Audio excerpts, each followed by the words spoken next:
you need to shut the fuck up. Broadcasting live from the basement of the Pentagon. This is WTF Nation Radio. Everything stated on WTF Nation Radio is to be considered the opinion of the person that stated it, and not an official representation of WTF Nation Radio or U.S. Army WTF Moments. Price does not include tax, title, or license. Some assembly required. Each item sold separately. Batteries not included. Objects in mirror are closer than they appear. If conditions persist, contact a physician. Individual results may vary. Keep out of the reach of children. Avoid prolonged exposure to direct sunlight. Keep in a cool, dark place. And please enjoy the show. Shots.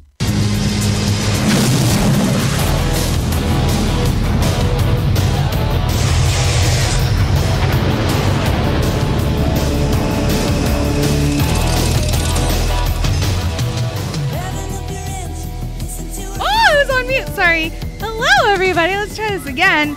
It is November 14th, 2007. I'm your host, Minx. Down there is Gray Cloud. Hello, everybody. What's so up, Nation? glad I could be here today. I thought I was going to die yesterday. It was great. So much fun. So much fun. Fucking ridiculous. What exactly is going on? What was going on? I don't know. I almost passed out yesterday, though. Like, I was in the middle of a case, like a routine foot, which it's a foot. Like, I've done worse things than a foot, you know? And yet, for some reason, I got, like, dizzy and, like, super lightheaded. And I was like, I'm about to, like, pass the fuck out. Like, this is not good, right? And, So, yeah, I fucking shit. So my doc pretty much forced me to like break scrub and like sit down. And I was like, I started crying because I was like, no, I don't want to. But like, you know, my fucking heart's beating all weird and shit. And I'm like, I don't know what's going on. So then like, that's when I like kind of start freaking out because I'm like, I'm about to fucking die. I'm 31 years old. I should not be having heart issues. So that is why I'm now wearing these fucking monitors all over me. There's 7 of them all over my body. I had like, but at the peak, I had about like 20 of these goddamn stickers on me with wires leading somewhere. I had so many random people looking at and feeling around my chesticles. I was like, can someone buy me a drink or something? Like dinner? Like, hi, I'm Minx. Nice to meet you. Here's my chesticles. Hi. You know, but like at the same time, you know, like I understand that everyone here is medical and it's the same thing with me. Like they've all seen enough naked bodies that it doesn't faze them anymore. Just like with me, I've seen enough naked people that it just doesn't faze me anymore. I'm like, oh, okay, so you're naked and okay. Like, hey, look, titties. Hey, look, a dick. Like, it doesn't faze me anymore. Like, I'm just, Like, unless they're, like, not good ones. Then I'm like, ugh. Is that mean? Is that mean to say? No, because nobody wants to look at garbage. Right? I mean, and, like, let's face it. Like, all dicks just look gross. Which is why I never understand. Like, I never really understood. No, honestly, though. Like, I never really fully understood the whole fascination on sending people a dick pic. It's like the penis is not an attractive organ. It's just, it's not. Like some look better than others. Yes, I will agree to that. However, like you don't want to open your phone and like see this like glaring at you like a one-eyed monster coming at you. Like, it's so angry. Like put it away. Nobody wants to see that. So that was my day yesterday. I almost passed out, and now so my heart is now being monitored until tomorrow at 2, and I am not allowed to shower, and I feel disgusting. Well, yeah, there you go. There we go. That was my day yesterday. Just keep washing your hands. You'll be fine. Right? Ugh. That's the important part. Right? Yeah, exactly. Wash my hands because... Ugh. Right? Seriously, John Owl. Yeah, do I feel loved? Kinda. Again, I wish they had, bought me something to drink before moving and handling and fondling my breast. But, we can't always get what we want. So, I'm just saying. If I ever get that opportunity, I'll be sure to buy you a drink first. I'll be more gentlemanly about it. Yes, cheers. Right, buy me a drink first. Like something like, don't just come in and be like, so what's your full name and your date of birth? As like a patient identifier, right? Let's get right down to business. I know. John Owl, I do have a heart. I know, it's shocking. I know. It is shocking. Most people actually are quite surprised to learn that I do, in fact, have a heart. It's there somewhere. It's little and black, but it's there. Oh, my goodness. I probably shouldn't be drinking either, but they did not say not to. So, well, if it's not implied, then, Exactly. And red wine's good for your heart. So, science. It's like the regulation. Show me where it says not to do this. Mm-hmm. Loopholes, bitches. But yeah, how was your weekend? In your week, I haven't seen you in a week. I know. So my weekend was all right. Again, traveling in school and sports-wise, it sucked. My Hawkeyes got rolled by Wisconsin, and then the Broncos got beat the fuck down. Dude, my team finally, okay, so... Well, they pulled off a win. C.J. Beathard, tripled his touchdown total. I know, right? And dude, just saying. My 0-9ers are now 1-9ers. So, there goes first-round pick in the draft. Thanks a lot, true. Niners. Not true. The Browns could win a game. Oh, they could. They could win a game. They could. They might. It looked promising this weekend, and then it all fell apart on them. I know. And then my Aggies, it's November, and they won a game. I'm shocked and surprised and go Aggies. But it was New Mexico State. So it is with a grain of salt. Yeah. However, we did stomp that ass. We did. No, it's good. True. Yes, good. That's right. Drink your beer. I will drink my beer. What are you drinking? What are you drinking? It is that Merlin Mocha. What? Wait, from, what? Firestone. It's actually pretty good. I'm drinking. I don't know. What am I drinking? Roblar. I don't know. It's a Pinot Noir, right? Is that how you say it? I don't fucking know. I just drink it. Right? Noir. Right? But it's an I. Why is it noir if it's Noir? Because it's fucking French. But that makes no sense. It's French. It doesn't have to make sense. I mean, yeah. Daniel Miller, do I actually read these comments? I do every so often. What's up, Coasty? Nice to see you over here. He is a Coasty. Everyone be nice to my Coasty friend. He's good people. It's not his fault he's a puddle pirate. Come on now. I mean, I know some Navy guys that probably get stuck on one of their boats. Right. But so other than that, the weekend was all right. And then Monday, there was fun to be had. Oh. The poor warrant officers. Oh. They were supposed to get this awesome news on today or tomorrow. I think it was supposed to be tomorrow. And it is not happening now. Oh. So I'm going to take a moment to troll HRC and the Whoa page.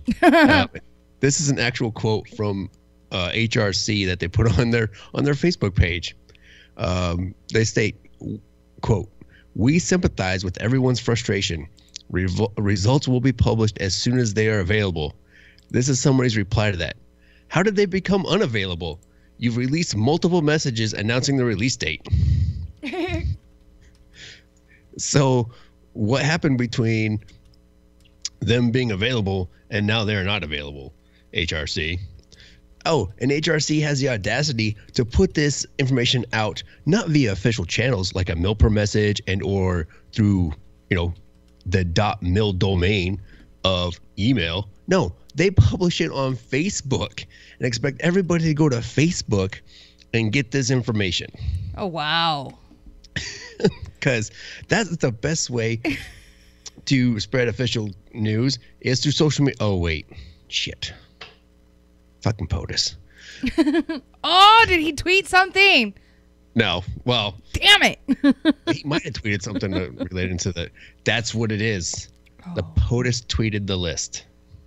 No, fucker. I almost believed you. I was like, oh my God, seriously? Would that be some shit? I wouldn't, honestly, at this point, I would not put it past him at all. Oh my God. True story. That'd be fucking hilarious if he started doing that. Congratulations, NCOs. Here's everyone who made the 7 list. And you're like, yeah. Or, God damn it. Whichever one applies to you. I don't know. Yeah. That would be fucking hilarious. Oh my God. God, I've been awesome. POTUS tweeted the list, and that's why it's late. That one comment from HRC on their Facebook page totally struck me as unprofessional. Why? So, first of all, you're going to not even announce it through official channels like a mill per message and or even .mil via command channels, right? But then you're going to come out and tell the warrant officer community that the list will be available when it's available. But you've announced it via mill per message on when it was going to be published. And now all of a sudden you are pulling that back saying it's no longer available. So what's the message HRC is trying to say here? The list was available. What happened to make the list not available all of a sudden? Yeah, that's weird. I mean, I'm following some chats and whatnot, but there's this big conspiracy, they think it was leaked or whatever and blah, blah, blah. Yeah. You know what? How is that going to change the results that the board has already decided? Yeah, that's weird. That's weird. The board's already decided who's getting promoted, and it's already been vetted when they publish that release date, right? Mm-hmm. So what's going to change between, a Thursday of last week and Tuesday of this week? I don't know. So, way to be professional, HRC. Right. So that's all I've got to say about that. Oh, goodness. What? I don't know. Just every time you do, that's all I've got to say about that. It's normally then followed by Gray Cloud Rants Matter. No. Not on this one. Not on this one. I'm pretty sure there'll be at least one tonight, though. Oh, okay. There's some interesting news out there that we're going to cover. Interesting. I'm just saying. Right? Oh, I can't wait. So, yeah. So, all right. On to current events. Because why not? Right? Okay. Well, first, I think, honestly, so I think first what I'm going to do is dumbass of the week. Or maybe even the year, since it is mid-November. That's a bold move, Cotton. I know. Let's see if it works out for me. So, you know how these days everyone's all I'm transgender, which, let's be honest, there is no such thing as transgender. There's transsexual, but not transgender, right? Let's fucking fix this. It needs to be fixed. Anyways, I'm sorry. Okay, Minx rant right now. Hashtag Minx rant. It bugs the shit out of me because 1, it's called gender dysphoria. 2, you can change your sex. You can't change your gender. Scientific fact. 3, y'all need some help. All right, I'm done. All right, moving on. Well, allegedly, there's a man in Florida who used to be known as Adam, who is a white man, who feels he is and or should be Filipino, and has gone as far as to change his name. Jadu, formerly known as Adam, said he considers himself to be transracial, a term that describes someone who is born one race or ethnicity but identifies as another. He claims to have come to the realization after learning about Filipino life for years. From a young age, the Tampa resident said that he was drawn to the country's food and traditions. I'd watch the History Channel, sometimes for hours, whether it came to that, or whenever it came to that. And, nothing else intrigued me more but things about Filipino culture. Jadu, there we go, told WTSP. So he's being that. What was that chick's name? Shit. Danielle, right? Was that it? Is Danielle? No. The white Debbie chick. Schultz. The white chick, Rachel. Debbie Schultz, isn't that it? No, sorry. Rachel.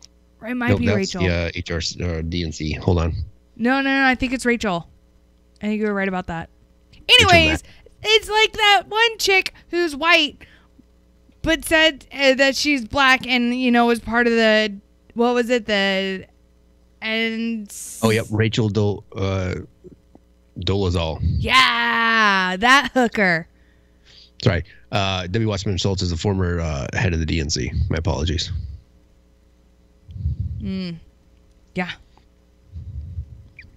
Fucking good Lord. Like, it's another one of those. But he has, he's dyed his hair purple. Like, I saw a picture of him and I'm like, does that make you Filipino? What am I looking at right now? Right? Exactly. Like, how the fuck does this make you Filipino? So. Because they do weird things like that. Right. So technically he's a ladyboy then, yeah? Right, yeah.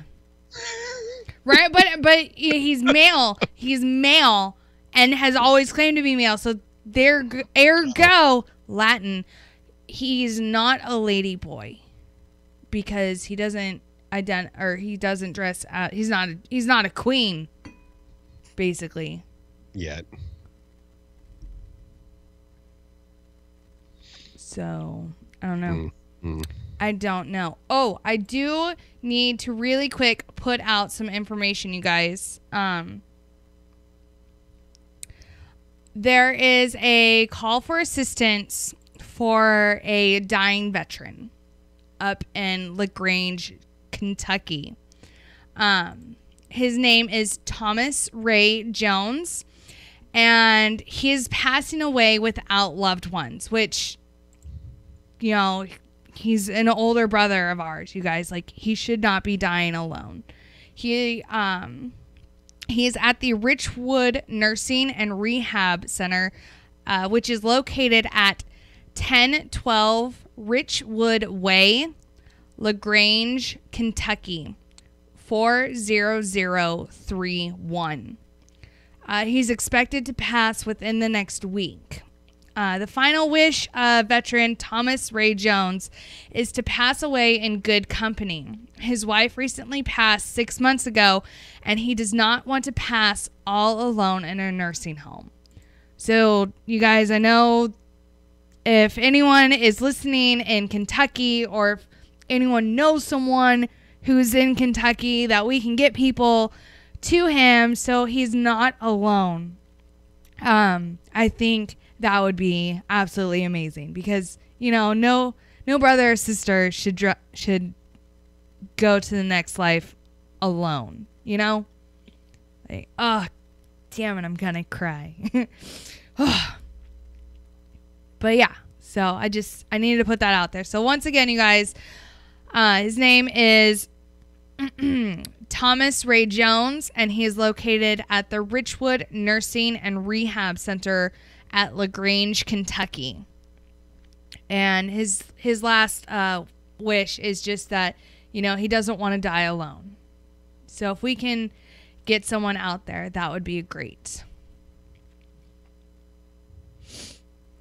Yeah. Yep. Ooh. So. Right? Yeah. In the fields. Right. So, what story do we go with next? Right. I know. Now that I kind of like put a downer on things, but I needed to get that out, you guys. No, that needed to be out. That's and I agree with you. Like that, especially that generation. Yeah. You know. Yeah. That generation needs to be. Yeah, you know, because it's, I'm not sure which, you know, war he fought in, you guys. I didn't get that information, but you know, we've only got a handful of World War II veterans left, you know, and our Vietnam vets and our Korean War vets, they're getting up there in age and they're starting to go, and you know, we need to be there for them in ways that no one was there for them beforehand. So, like, I'm really adamant about that, but you know, anyways. Right, so I have some good news. Oh, good news. Yeah. So the House passes a $700 billion defense bill. Holy shit. Yep. That's a lot of stuff for us, apparently. Let's see here. House Republicans and Democrats joined forces Tuesday to decisively approve a defense policy bill that authorizes $700 billion to restock what lawmakers have described as a depleted U.S. military and counter North Korea's advancing nuclear weapons program. Lawmakers voted 356 to 70 to pass the legislation, with 127 Democrats backing the measure. Once the defense bill clears the Senate, which is expected this week, the bill will be sent to President Donald Trump for his signature. The defense bill for the 2018 fiscal year allots some $634 billion for core Pentagon operations and nearly $66 billion for wartime missions in Afghanistan, Iraq, Syria, and elsewhere. The funding boost pays for more troops, jet fighters, ships, and other weapons needed to halt an erosion of the military's combat readiness, according to the bill's backers.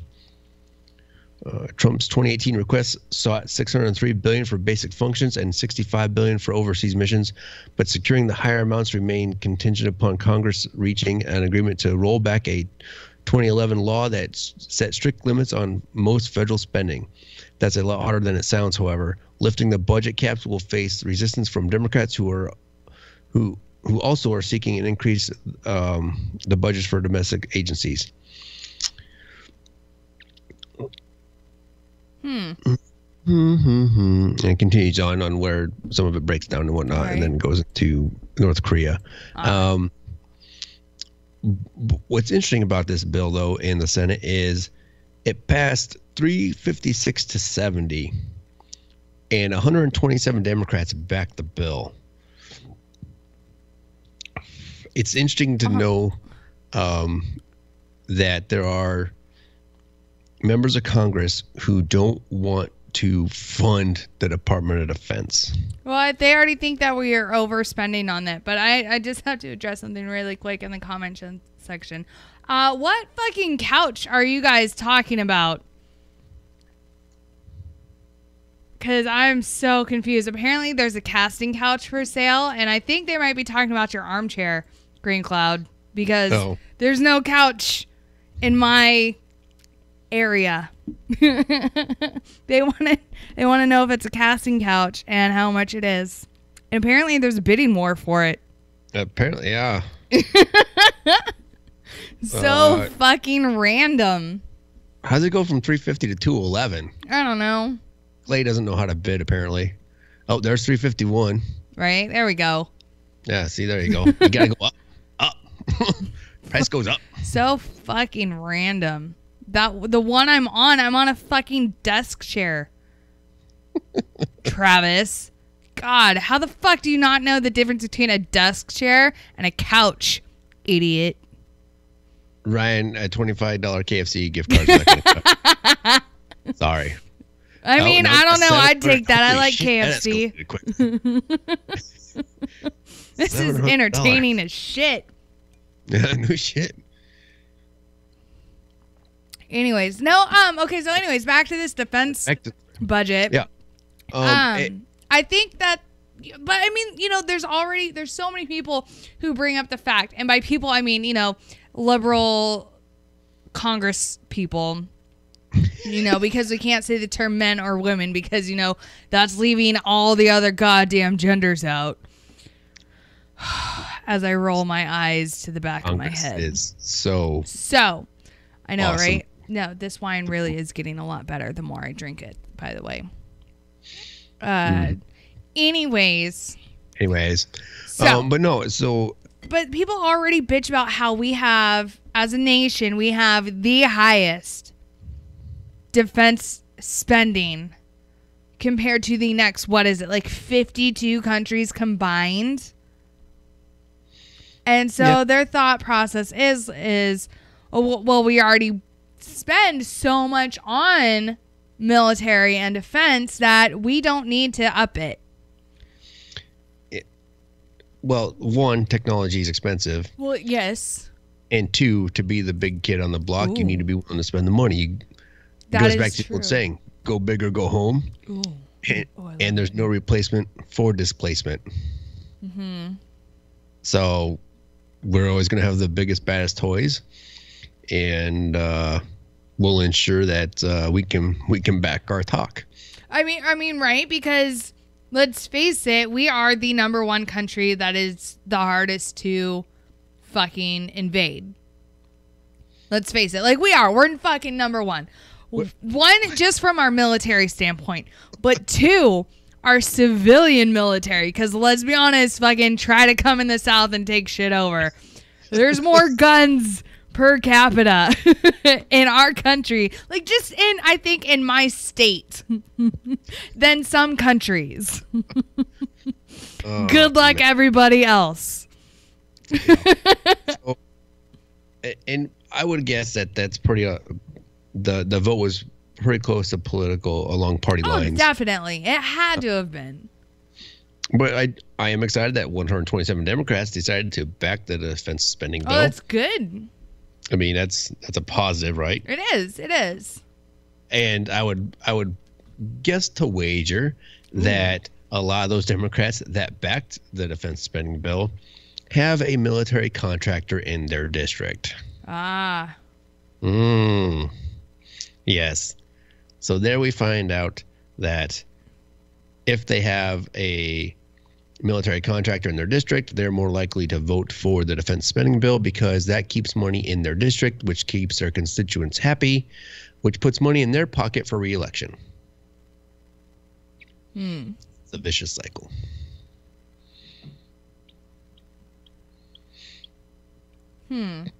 So, I mean, that's something to think about. And then Trump's going to sign it because he was pushing for the bill and the increase. Yeah.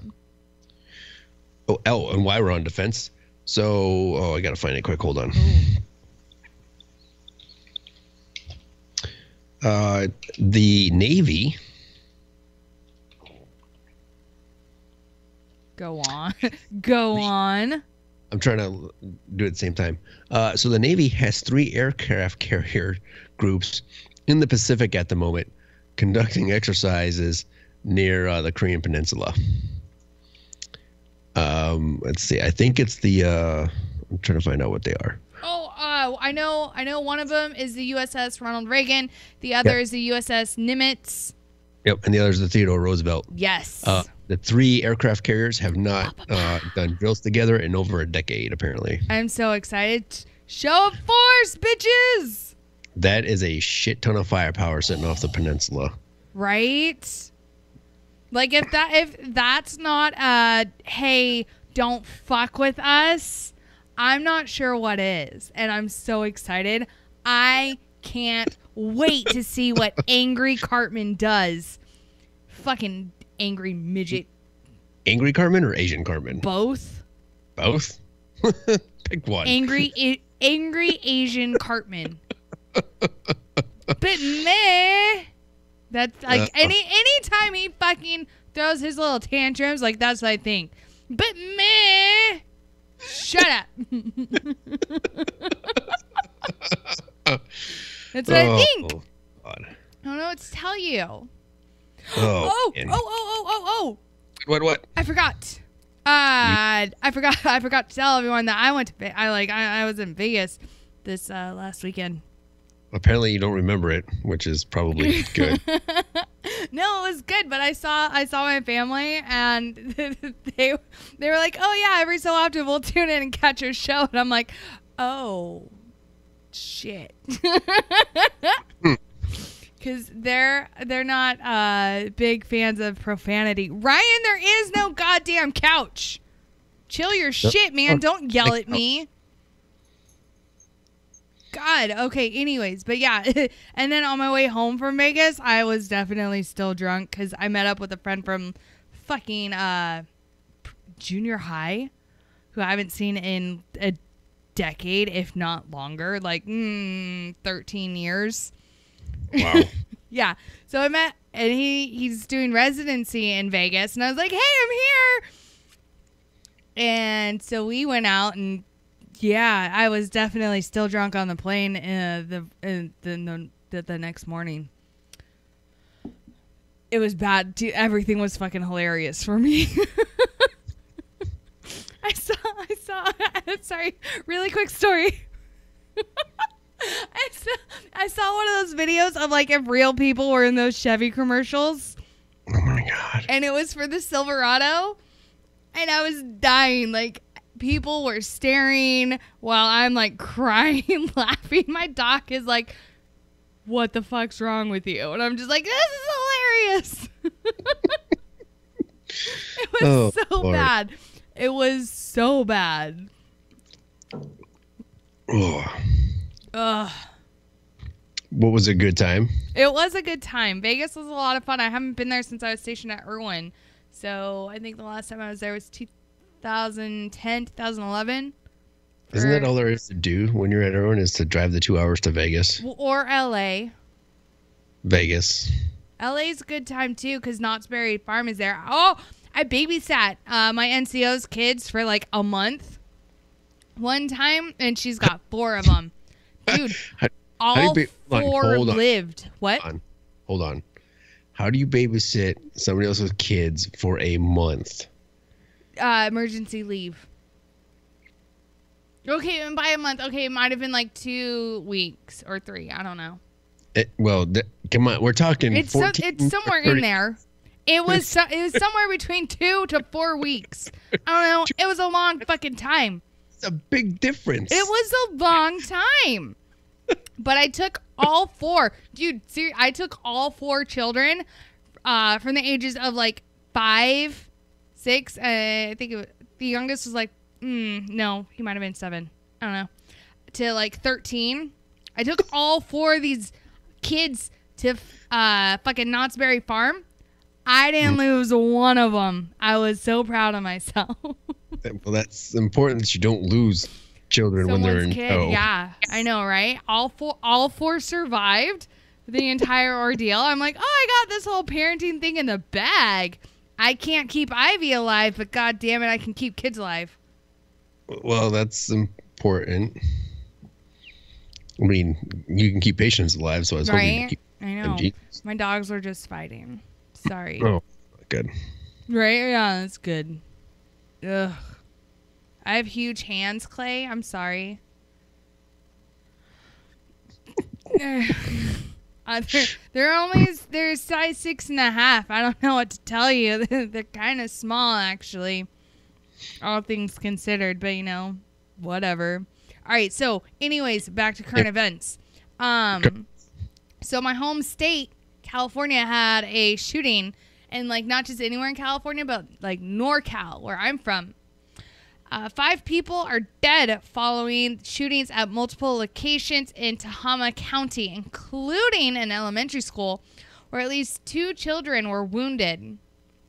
Authorities described the chaotic scene in which a gunman appeared to pick targets at random in the rural Northern California county. They said the shootings appeared to have been a domestic violence incident, but did not provide details. Gunman was fatally shot by sheriff deputies. His name has not yet been released. The Tahoma County Sheriff's Office said that it was dealing with 7 crime scenes and that 10 victims in total were being treated for injuries. Officials don't have a motive yet for the attack, but said the gunman seemed to fire at random and might have been in some type of dispute with neighbors. Gunman began fire around 8 a.m. in Rancho Tahoma near Red Bluff, about 120 miles northwest of Sacramento. A semi-automatic rifle and 2 handguns that the gunman carried were recovered at one scene. So, no doubt they're going to say it was an AR-15 because nobody knows what fucking weapons are anymore.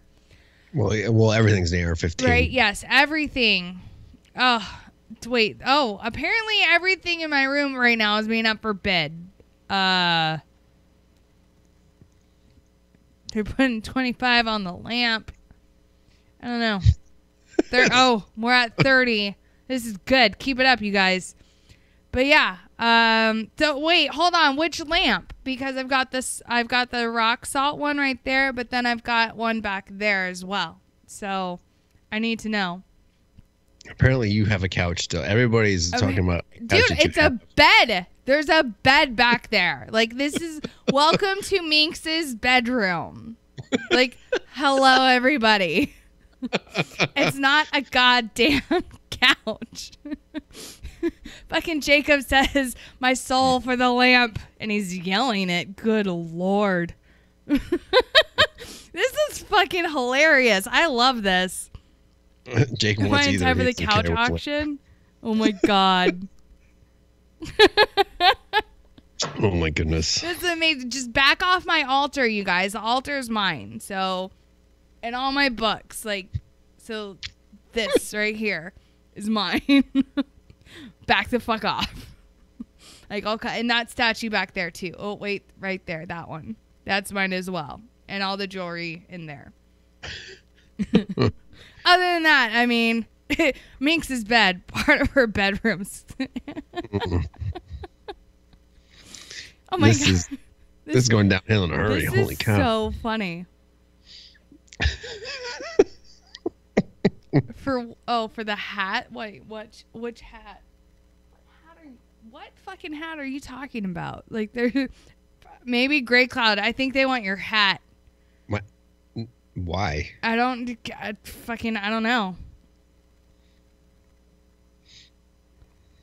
You don't want this hat. It's terrible. I don't know. But this is fucking great. I love it. So do you want to talk about this now, or should we wait till later? Oh, we're talking about it now. Go, Great Cloud. Go. It's like 20 minutes. What? Fine. Do it now. Fine. I don't know if there's going to be enough time. All right. So, Army lifts ban on cutters, mentally ill, and drug abusers to meet recruiting goals. Does this sound familiar? Does this sound like we're going after some things we should not be going after?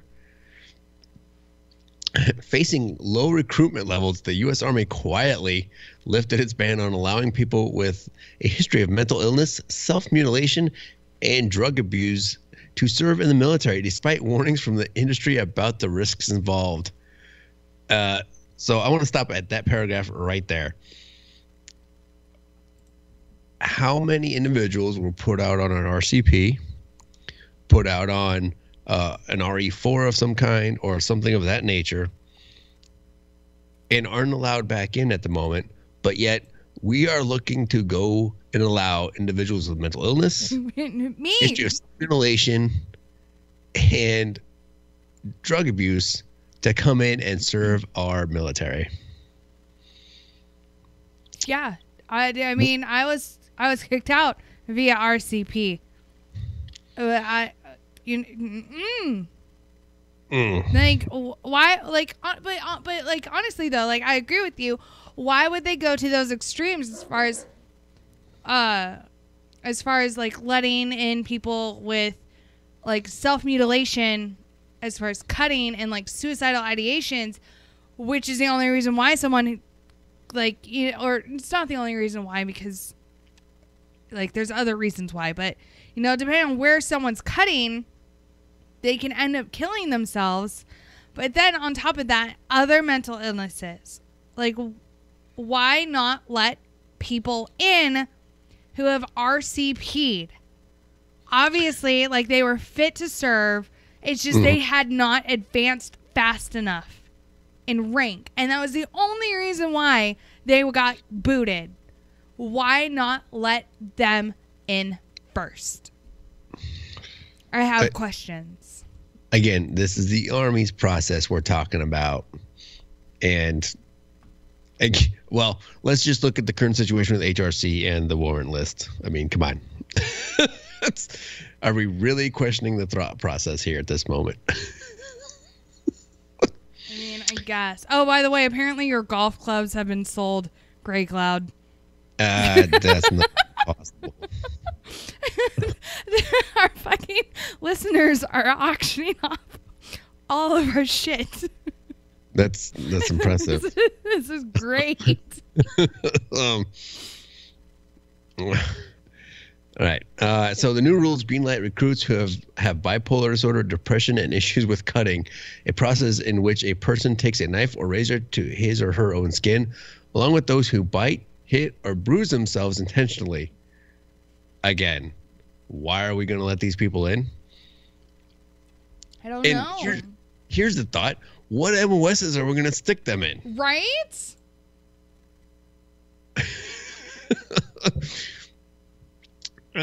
What MOS can you possibly stick? We're going to make them cooks?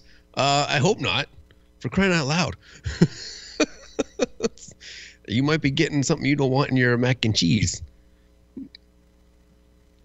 Right? No, but seriously, like, where are we going to put, like, okay, so one, where are we going to put these people?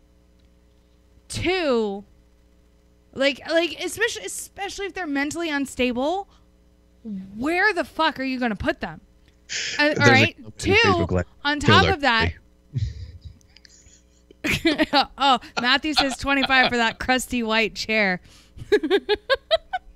Yes, the couch is a sectional. Again, there's no fucking couch. But yes, it's a goddamn sectional. Oh my God. Couches for pets. Oh my God. These comments are amazing. I love everyone in the Facebook comment section right now. Awesome. This is amazing. Okay, but seriously, and then on top of that, like, do they not realize that, if these people come in with these disorders that they claim up front, they're not going to get any money or any sort of treatment for these disorders once they get out, because they're going to say, hey, this is a prior existing condition, nothing Army related.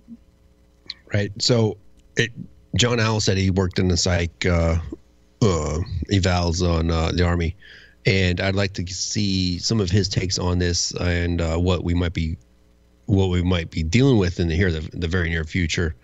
My question is to John in Facebook Live is that can the conditions they come in with be exasperated? And the flip side of that is, if they do become worse or become, it takes them to a point where they can't function, and they get separated like via a med board because of that increase in their situation or their illness or mental state, will they be able to claim a VA benefit on that way? All right. That's the thing that I'm worried about. You bring up a good point that, like anybody who came in with a waiver or a pre-existing condition or something like that, that they try to downplay that when you're going through the VA process and whatnot. will the same standards apply? Yeah, because right now, like I said, if you came in with flat feet, right, they let you in. Yeah. It's a pre-existing condition. But if your condition is made worse by the Army, you can still get VA benefits for it. You just have to prove that it was made worse by the Army, not that you have the same issues that you had before you came in. But how do you do that? Spanky, I love the fact that you're chiming in on this, but how do you do that? No. Oh my God, no. I love you, and I love that you're bringing this up. But how do you prove that when it comes to mental illness? Exactly, and that just kind of goes along with the question that Gray Claude had. I'm going to just go out on a limb here and say that, you know, the kind of life that you live in the Army can make someone that didn't have any kind of mental disorder before they came in the military, you know, have them. You know, I'm pretty sure that everybody that is getting any kind of compensation from the VA probably was just fine before they came in the military. Yeah. I mean, maybe some people are kind of maybe predisposed to, you know, have these things happen to them, but they were probably all fine. So something that happened to them in the military made it happen. So if you're going to let them in, it's going to get worse. So I don't think it's a good idea, period. Just, you know, my 2 cents with, you know, my BS bachelor's degree. So there. No, I think you bring up good points, though. Oh, apparently now VA medical records are being auctioned off. Oh. Starting at 100. Dude, y'all. Oh, shit. Y'all Mine's don't worth even a hell of know. a lot more than that. Right? Fucking good Lord. It's like this. I got so much shit documented. Like, anytime I'd get a fucking migraine, I'm like, oh, gotta go to the doctor. Get this shit fucking documented. Yeah. And I'll fucking admit I was going to sick call constantly. So yeah, you may have called me a sick call ranger, but god damn it, everything is fucking documented. So suck a dick. There, I said it. So again, and I wasn't even through 2 paragraphs of this article, and everybody's got all fired up now. Oh, I mean, we're all fired up. Everyone, Clay just said in the Facebook Live, no disrespect, but shouldn't you guys be focusing on this auction? We shouldn't have to do all the work. That's what she said.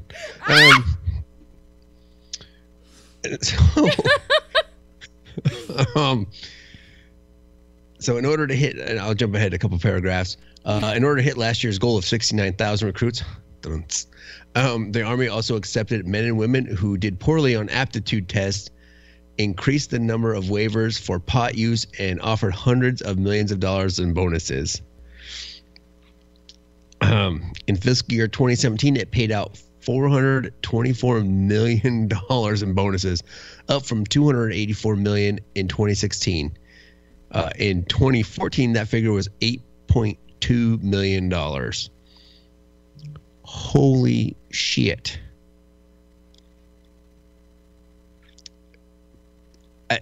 That increase, it just blows my mind. Think about that. Oh my goodness. It's a threefold increase, or 3 times increase, going from basically from or just over 3 from 2014 to 2016. So in 2 years, it tripled, nearly quadrupled, and then after that, in 1 year, it doubled. Oh my goodness. I mean, or nearly doubled. So yeah. Yeah. So the Army, and let's think about it this way. You know, we go back to 2011 and the sequestration and the downsizing that happened through, 2014 and whatnot. The Army shot itself in the foot, and I always go back to this article that the Army Times got with General Ordinero before after he retired, and he said maybe we went about the downsizing the wrong way. I agree. I totally I agree, because like let's be honest, there's so many good soldiers who got RCP'd out that should have been able to stay in. Like, one of them. Like, you know, like, did I get in trouble every so often? Yeah, but you know, who fucking didn't, or who doesn't get in trouble? But Yep. you know, like, I was a good soldier. I followed orders. I followed directions 99% of the time. Yep. But, you know, like, And you're not. What kills me about that is it's not like there's like one or two. No, thousands of soldiers were RCP'd or just let go because they weren't good enough at the moment for the Army, or the Army found dirt in their file. I don't from several years prior to them wanting to be where they're at. So I think it was more than that, though, as well, because so, like, one of the big things with me was that, you know, my direct lines never thought that I was good enough to go to the promotion board. No matter what I did, they couldn't tell me what exactly it was that made me not good enough. No matter how many boards, like Soldier of the Month, Soldier of the Quarter, that I fucking won, I was never good enough, quote unquote. I was never ready to go to the promotion board. But then when I was ready, all of a sudden I would get a new first line supervisor, and then they would be like, oh no, you're not ready. And it's like, well, god damn it, the other one just said I was, so why am I not now? You know? And so, like, for some soldiers like me, it was being held back by leadership. And like, leadership not putting us forward and being like, yes, no, you can go. You know, they were holding us back. Nope. And so I think and like, that's why it's so frustrating to me, is because, you know, like, I was being held back, and I know that I would have, like, you know, I would have been fucking awesome.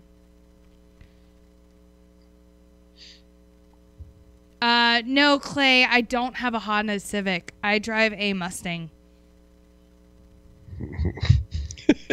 That's got a whole nother connotation to it, but still.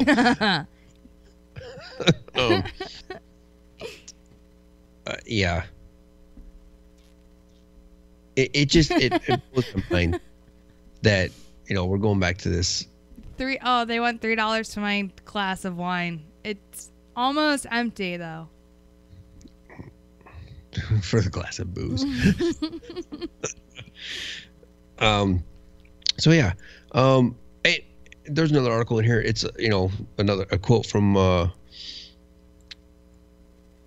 Deputy Chief Staff. It's also important to note that the conditions themselves have been unfairly characterized. He added, for example, a child who received behavioral counseling at age 10 would be forever banned from military service if were it not for the ability to make a waiver request. We're not prepared to close the door on such individuals who are otherwise medically, mentally, and physically qualified for military service. We think this is the right thing to do for our Army and the selfless young men and women who wish to serve. Well, here's what kills me, is you have those individuals and you had them. Yeah. But yet, because of whatever justification you use during the fucking downsizing, you wanted to cut bait and move forward with the small army, right? And now you're paying the price in terms of readiness, in terms of the brigades being filled out to their to the full manning capability. You are now paying the price and trying to recoup these losses of qualified individuals that you cut sling load on. Yeah. Because of an Article 15 here, there, a GOMAR there. You know, got it. The Army wanted to go to the zero default fucking trial, right? And where'd that get them? 70,000 soldiers short, apparently. The amount they cut, the amount they wanted to downsize by, the amount they naturally attritioned out, right? And here's the thing, that if they wanted that during the surge and whatnot, where they were, you know, like this, they were waivers left and right, scraping, you know, I hate to say it, scraping the bottom half of the barrel for these individuals to come in, they would have naturally attritioned out because those were not career lifelong soldiers. A lot of the individuals they cut, a lot of the individuals they let go, and through RCP and whatever else, QSP and all those other boards to put people out because of what they found in the file, or when they had to go to those extra boards, they put those people out because, well, they just weren't cut out for the Army or whatever. But now they're in a hole and they got to make up for this hole. And this is the answer.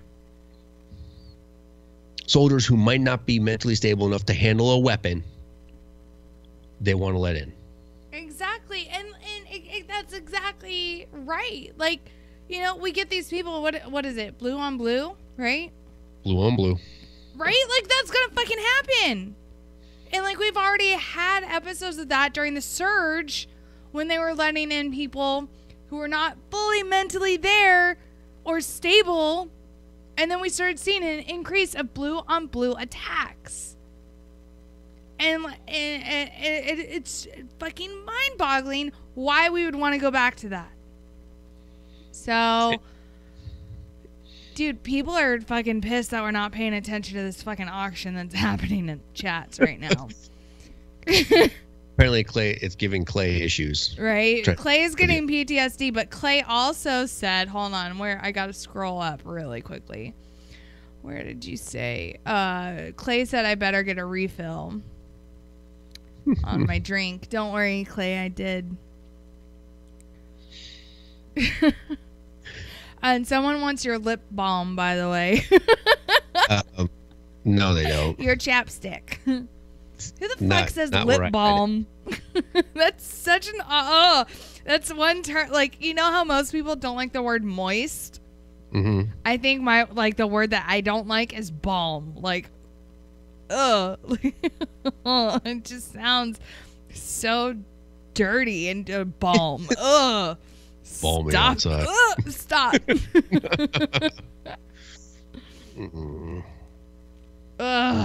Couch me outside.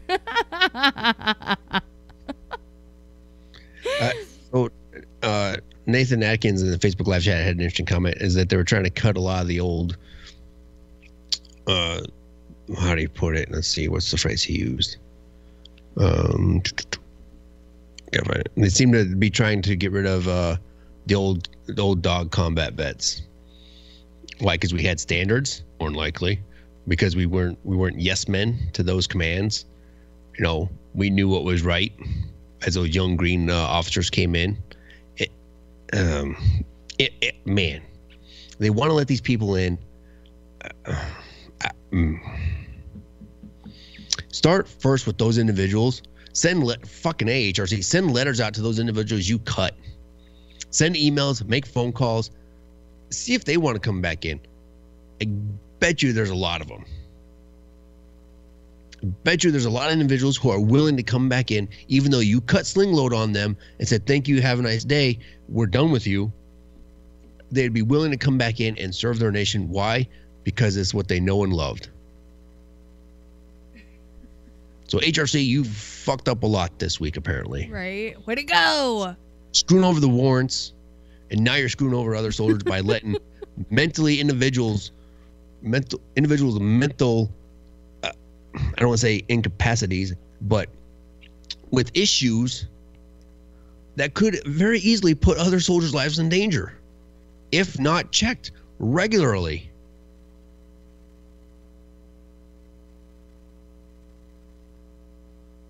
For fuck's sake. So get your shit together, HRC.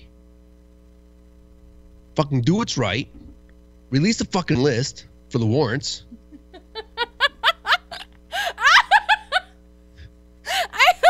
Oh my god, sorry.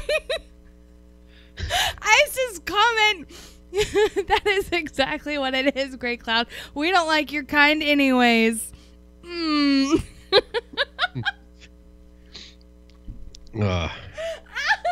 So get your shit together, HRC. Human Resources Command. Well, hold on. Joel wants to know how much for your golf clubs. I think they've been sold. Joel, I don't know. Facebook commenters, have the golf clubs been sold yet? Are you really asking? Maybe. Oh, we should do this. Do For what? a station fundraiser. We can get station funds this way. Oh, Andy says the clubs are gone. Thank you, Andy. I think Andy and Ricardo have been pretty much keeping tabs on what's been sold.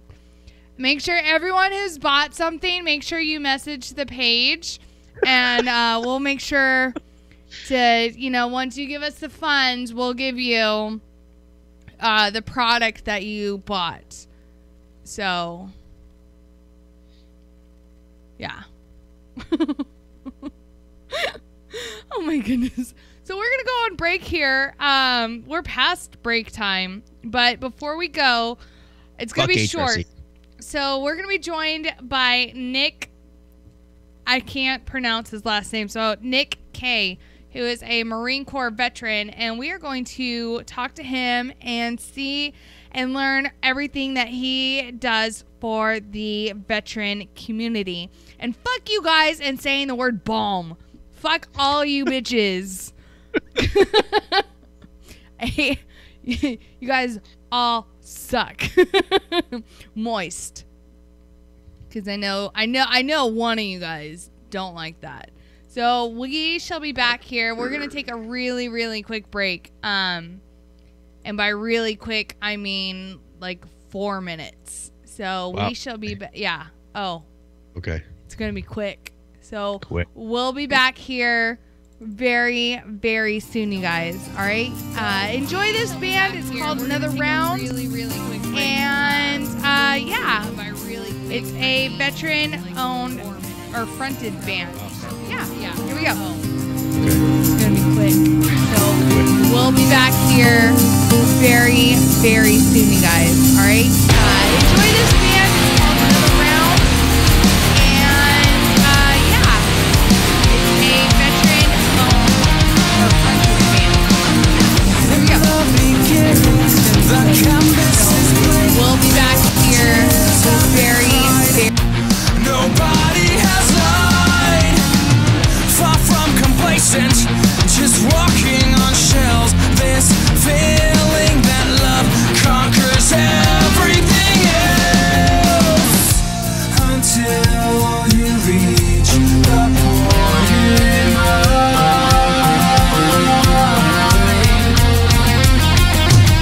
There was a failure to communicate, so sad to leave, but we were forced to wait. Nobody said we had to relate. At the end it's over, I'm finally sober. I'm finally sober.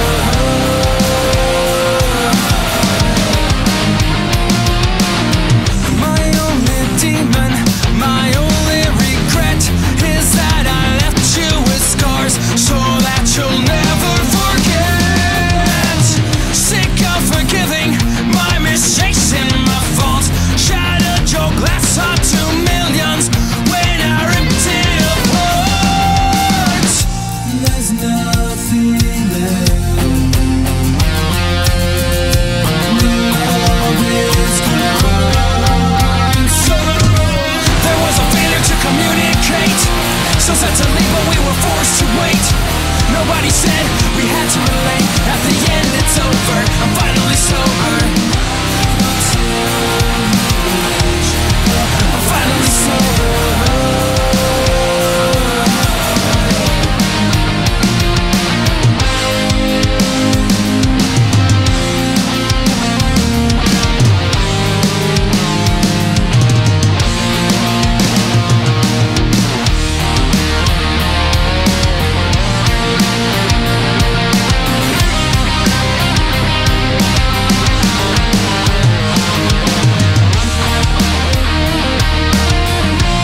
WTF Nation Radio. WTF Nation Radio. All right, hello everybody. Welcome back to part 2. I see the auction is still going on. Watch out, Nick. They're gonna sell off all your shit. So we're joined by Nick, whose last name I can't pronounce. I've tried it a couple times and I can't do it. So, hello. Hi, Nick. Hey. Thanks for having me on. Oh, you're very welcome. Oh, wait, do you prefer Nick and not Nicholas, correct? Yes. Okay. I think I only get called Nicholas when I'm in trouble. Ooh. I mean, you might be. You're on my show. You don't know. Don't scare him. So tell us a little bit about yourself. I know that you are a Marine veteran, so I'm sorry I don't have any crayon snacks for you. Sorry, I did. I was in the Marine Corps for 12 years. Uh-huh.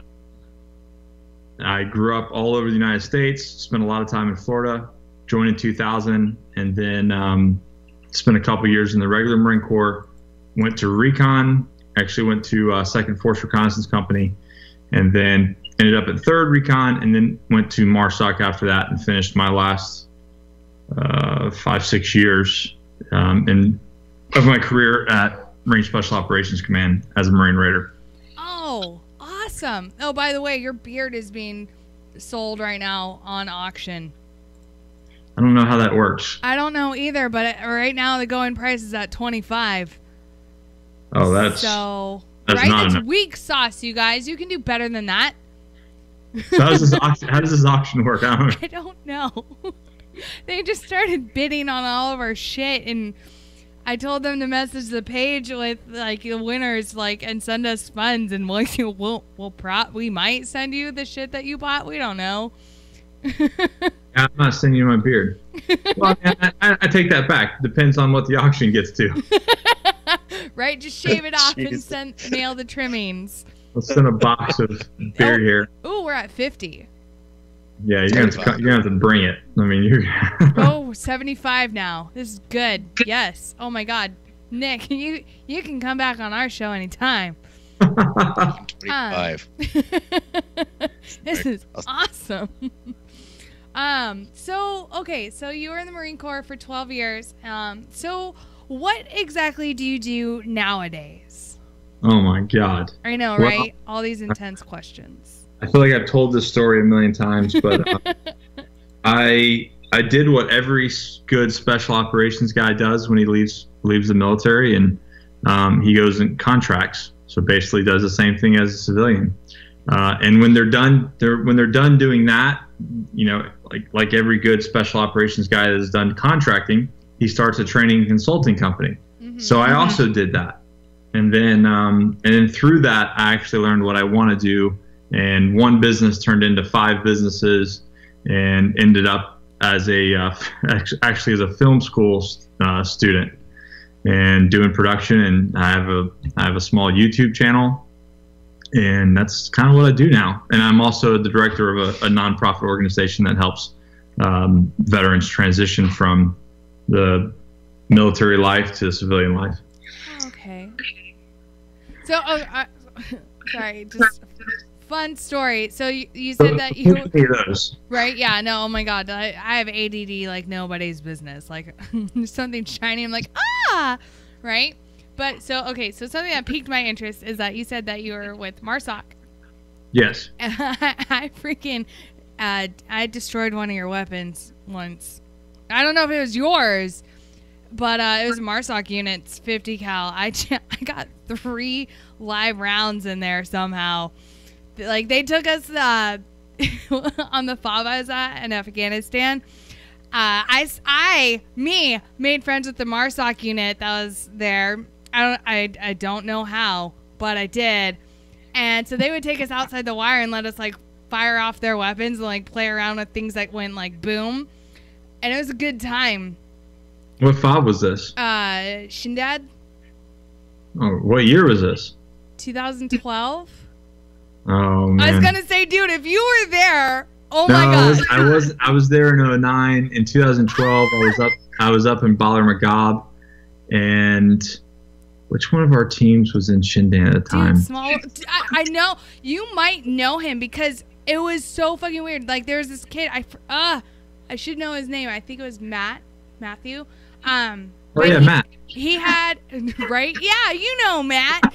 No, he had an Oakland A's hat on, and I was like, "Where the fuck are you from?" And he was like, "The Bay Area." And I was like, "No shit, Sherlock. Where are you from?" Dude, I went to like fucking middle school and high school with this kid. Like, we weren't in the same group of friends or whatever, but, like, I knew of him and he knew of me. And I was like, holy shit. What's up, dude? I know exactly where you went. You just went off the south side of the base. And shot guns. Yeah. Yeah, it was great. I got to fire off the Carl Gustav. Oh, I couldn't hear on my right ear for, like, 10 minutes. It was awesome. You guys are a lot of fun to hang out with. All right, so sorry. So back to like, subject at hand. What kind of companies are you doing right now? So I have basically one main company that's kind of the umbrella organization for everything, and then we have a training consulting company that we do all the tactical nonsense. We do corporate packages. Interesting enough, I just got off the phone with a guy today that he wants to do a bachelor party, and we're going to do basically a whole final exercise scenario for him and his bachelor. So I think that's like the best bachelor party idea ever, other than like, going to see some, nasty stripper. Oh no. Oh my God. Are you kidding? It's better than nasty strippers. Yeah. So Can I be invited? Like, I know it's like bachelor, so technically I'm disqualified because I'm female. But if I identify as a male for that night. Well, if you get, what is the other ones? What's the female version of that? Bachelorette. Yeah, you can get 80 of your bachelorette friends and go do a mission. Dude, that sounds so much fun. So we're gonna take a group of the groomsmen, and we're basically gonna do a full mission profile. So it should be interesting. Anyways, so that's one, and then we have a production company. And then we have a coffee company, and then I know I'm missing one. Spartan Carton. Oh, there we go. Thanks. Not that I'm looking at your page or anything. Right? Not at all. We're not Facebook stalking you. So Spartan Carton, and then of course the Raider Project, which is completely separate. That falls under Gallant Few, but we run that as well. Oh, well, yeah. So, what is USMC Prep?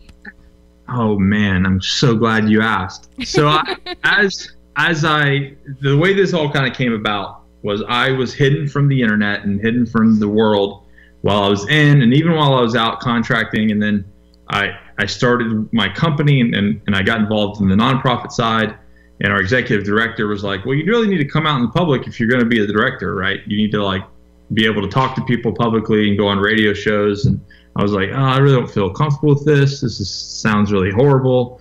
I wasn't on the internet anywhere. You couldn't find me. And I quickly learned that if you want to actually make money and raise money, people need to know who you are and know what your business is about. So I started to learn more about the marketing aspect of things. And so with that, everything grew, right? We started to do videos, and I started to work with other companies for commercials and ambassadorships sort of thing. And the more that things grew, the more that young kids reached out to me and said, hey, I want to join the military. What do I do? And this just became like a reoccurring theme over and over and over. These young youth that wanted to get in shape and become either a recon Marine or a Marine Raider or join the Marine Corps, but they had some sort of issue that was stopping them. So me and a buddy of mine, Josh Hansberger, finally got together, and I nailed him down. I said, look, man, so we both are members of the TSAC program, the National Strength Conditioning Tactical Strength Conditioning Practitioners. And so we worked together, and we developed this 12-week program to help people get ready for basic training. And anybody that's in the military knows, do you need that? Absolutely not, right? You can eat a bunch of hamburgers, show up, and as long as you can meet the bare minimum, you're gonna and you don't quit, you're going to make it through. Yeah. But the crew that we work with are not, they don't want the bare minimum. They want to come out, company honor grad, platoon honor grad. They want to immediately go from there to SOI and have the chance to take the screening to go to recon. So these guys don't want the status quo. They don't want to be average. So we built a program so that you can max out your PFT, your CFT, your swim qual, and that training program is completely built to prepare individuals to succeed at those skills. Awesome. Yeah. So that's my goal. My goal is with that program it's $35, and my goal is that everybody that ever wants to join the military anywhere knows about the USMC prep program. Right, because it's not just for the Marine Corps; it's for every branch, correct? The way I look at it is that the Marine Corps has the highest initial standards, and they have the highest boot camp standards. Which is true. It is. It's right. completely true. And I'm not knocking anything. That's not a knock to anybody. It's just the fact of facts. of the initial standards. Now, if you start getting into SF selection and all that, there's very, very similar across the board, across the standards, especially as far as SOCOM. And that is a SOCOM standard across the board. But as far as initial entering into the military, the Marine Corps has the highest standards. So Josh and I's thought is, okay, if these are the highest standards, if you want to take this 12-week program and go to the Air Force boot camp, you're going to be a freaking stud. Same with or same with, I don't, does Coast Guard have a boot camp? I'm not even sure. I think so. We had some Coasties on here earlier. I'm not sure if they're here still. I think the Puddle Pirates do have some sort or form of basic initial basic training. Right, I think so. So regardless of what it is, if you took this 12-week program, you're definitely going to come out a stud, and you're going to be able to perform all of the basic requirements, way and above. Right. So, stud or studette. Yeah, stud or studette. Yeah, thank you. Thank you for fixing that. Right? Equal opportunity. Come on. So, and I'm glad you said that. I think we've got about 4 or 5 females in the program right now. That's awesome. Yeah, and it's actually pretty cool. So I feel like people are starting to join just because of this. So they buy the program. It's an ebook, or you can get an app version. And when you do that, you actually when you get the download, you get a link to a private Facebook group that Josh and I can kind of mentor these kids as they're going through the program, and then joining the Marine Corps. Oh, okay. Who is Josh? Josh Hansberger is a teammate of mine that we were in MSOT 8222 from, I want to say 2010, 2012. We deployed to Afghanistan together. We both have about the same time in the Marine Corps. There's actually a great Q&A on my YouTube channel with him and I doing a Q&A that, basically, a bunch of young guys started asking us questions. And so I think that's up to about 80,000 views. So it's doing pretty well. Nice. Yeah. Right? What is that considered viral? I don't know. I think that, on a lower level scale, that's considered or in the early days, that was considered viral for us, not viral in the steam of, the rest of the internet. Cat video. Yeah, it's not a cat video. Right, yeah. So question from Facebook Live. What if you just want to get in top shape? We actually have some civilians taking the same program because it just builds a solid infrastructure. There's not a whole lot of gym time. It's a lot of TRX and body weight and core stuff. We felt like that is what is important, especially in young individuals, that we didn't want to put a bunch of complex movements and a bunch of complex training sessions together for somebody who was really just beginning, and they needed to build a really solid foundation to build upon once they entered the military. So we actually also have some civilians and older guys that, look, I kind of fell off the wagon. I'm in bad physical condition. Can I use this program to help get me started? And absolutely, anybody that knows, anything that's they have the desire to train, but they don't know what to do. So this gives you the ability to just look on your phone and go, okay, roger that, Nick, I'm doing this today. And they're short workouts, but really, really difficult. And yeah, they're good. It's good. So we have some civilians doing the same thing. That's So awesome. get on board, join the group, help out everybody. Join the team. Dude, I might. Like, I totally, like, fell out of shape after I got out. Not Most gonna people lie. do, like a couple years, and then they wake up and go, oh, shit, Right? what have I Yeah. No, that's exactly where I'm at. I've been out now for 3 years, I think. Yeah. Oh, yeah, 3 years now. And I'm like, I'm starting to get a little tubby around the middle. Because nobody's making you do anything, right? Now it's on you. Yeah, I know, right? Yeah, you gotta do it yourself. I know. Ugh. And like I was telling earlier in the first hour, I'm like, my heart's fucking giving out, which is why I've got like these heart monitors all over me. I'm like, I'm too young for this. Sure. Right? Yeah, maybe. I don't know. So The next program Yes. is going to be we're launching it November 24th. So Black Friday is the Raider Prep book. Ooh. And we'll publish that. And that is not going to be very nice. Yeah, I was actually finishing up some of the words, and Josh is actually working on some of the training stuff right now. And it is very to the point, and there's no excuses. We're not holding anybody's hand, and that is a completely different program. I do not suggest people buy that unless they are looking for a very, very next level of training. But that, as it should be. I mean, if you're going to join special operations, then you need to be serious about what you're doing and can't really have excuses and, well, I don't have access to this. Well, too fucking bad, bro. Like, if you want to be in that kind of unit, you need to figure it out. So that's more about that book's kind of style of Right. training mythology. Yeah. okay. So it's an actual like a book or like an ebook? Both. They're actually both. So we just got the actual print book copy done. Those will be available on my site probably in a couple days, and they're already on Amazon. So yeah, and they'll be the same way with the Raider Prep as well. And, Of course, I want them to buy through my site because Amazon takes their cut, and I don't like that. right. So what's the name of this book? Is it like Raider Prep or Raider Project or? Yeah, no, Raider Prep. So the URL will be raiderprep.com, and then the same one with the USMC Prep. And then we're actually going to do, so we're kind of stacking these, and then we're going to do a recon prep for the reconnaissance Marines and the Marine Corps.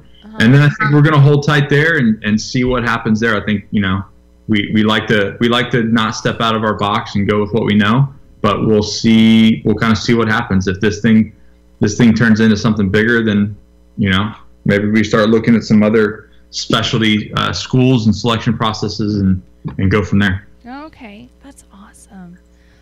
So what exactly is the Spartan Carton? Spartan Carton is where you get all of your protein, your snacks, your fitness gear, your sex, and what else? Supplements, sex, something else in a box. Who's back there? I'm so sorry. That's my girlfriend, Allie. I think that's who that you guys were talking to. Hello, Allie. She's the one that keeps me straight. Yeah, no, this is good. Yeah, I need that. Behind every good man is a good woman, so. Truth. That's the truth. I'd be a mess. But yeah, so it's a kind of a fitness subscription box, kind of a lifestyle box that we do monthly. We change it up. We put new products in it every month, and it's fun. It's really fun. So all the fitness gear that I use traveling has all come in my Spartan Carton.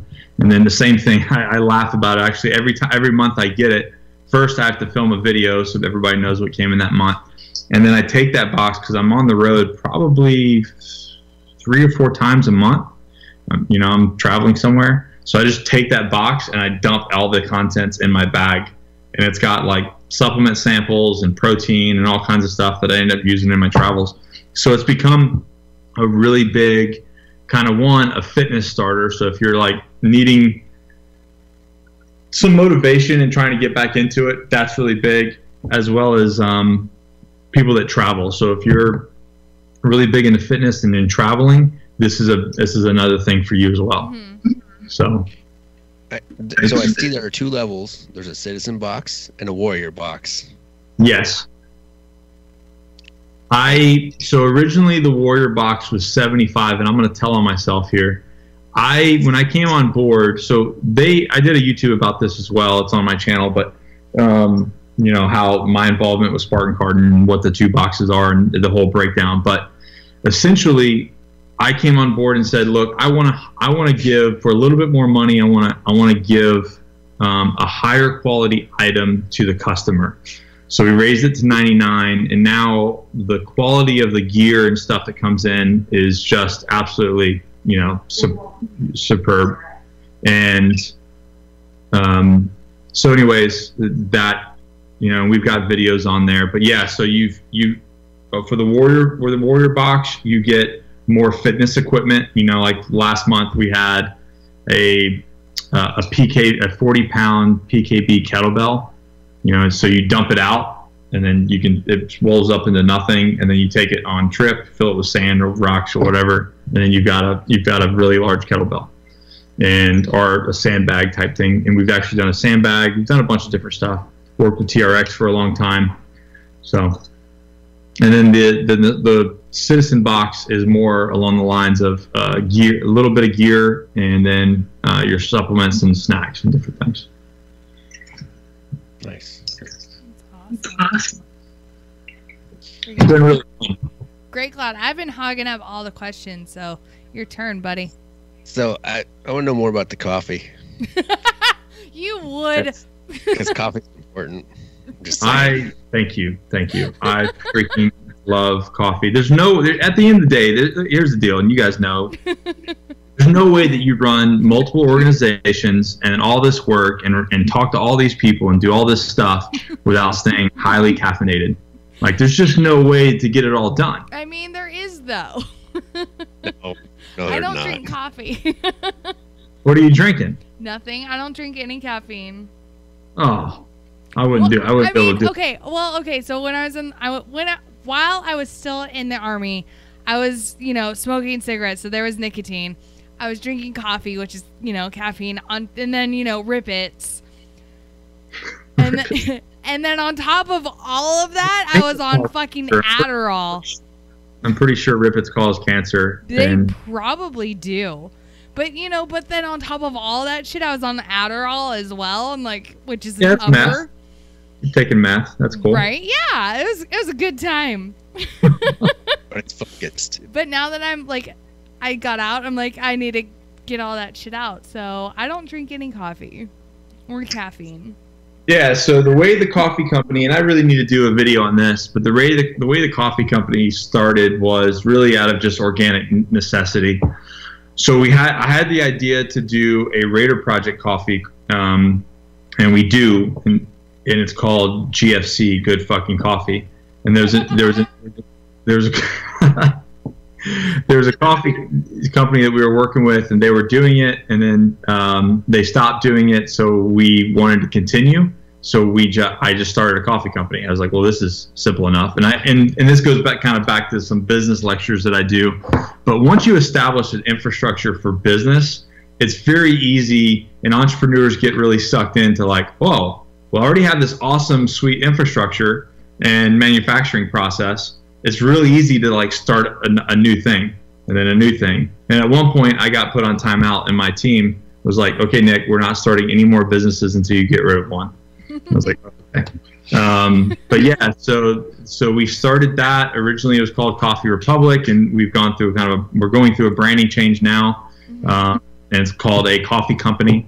But yeah, I mean, that's just the first initial idea was, we had all these different brands. I mean, we had, you know, the Raider Project and Skywag, and we were working some other people. And so all of those brands, we wanted to sell coffee for those individual brands. So this became kind of the umbrella for all those, you know, all the coffee brands that we had.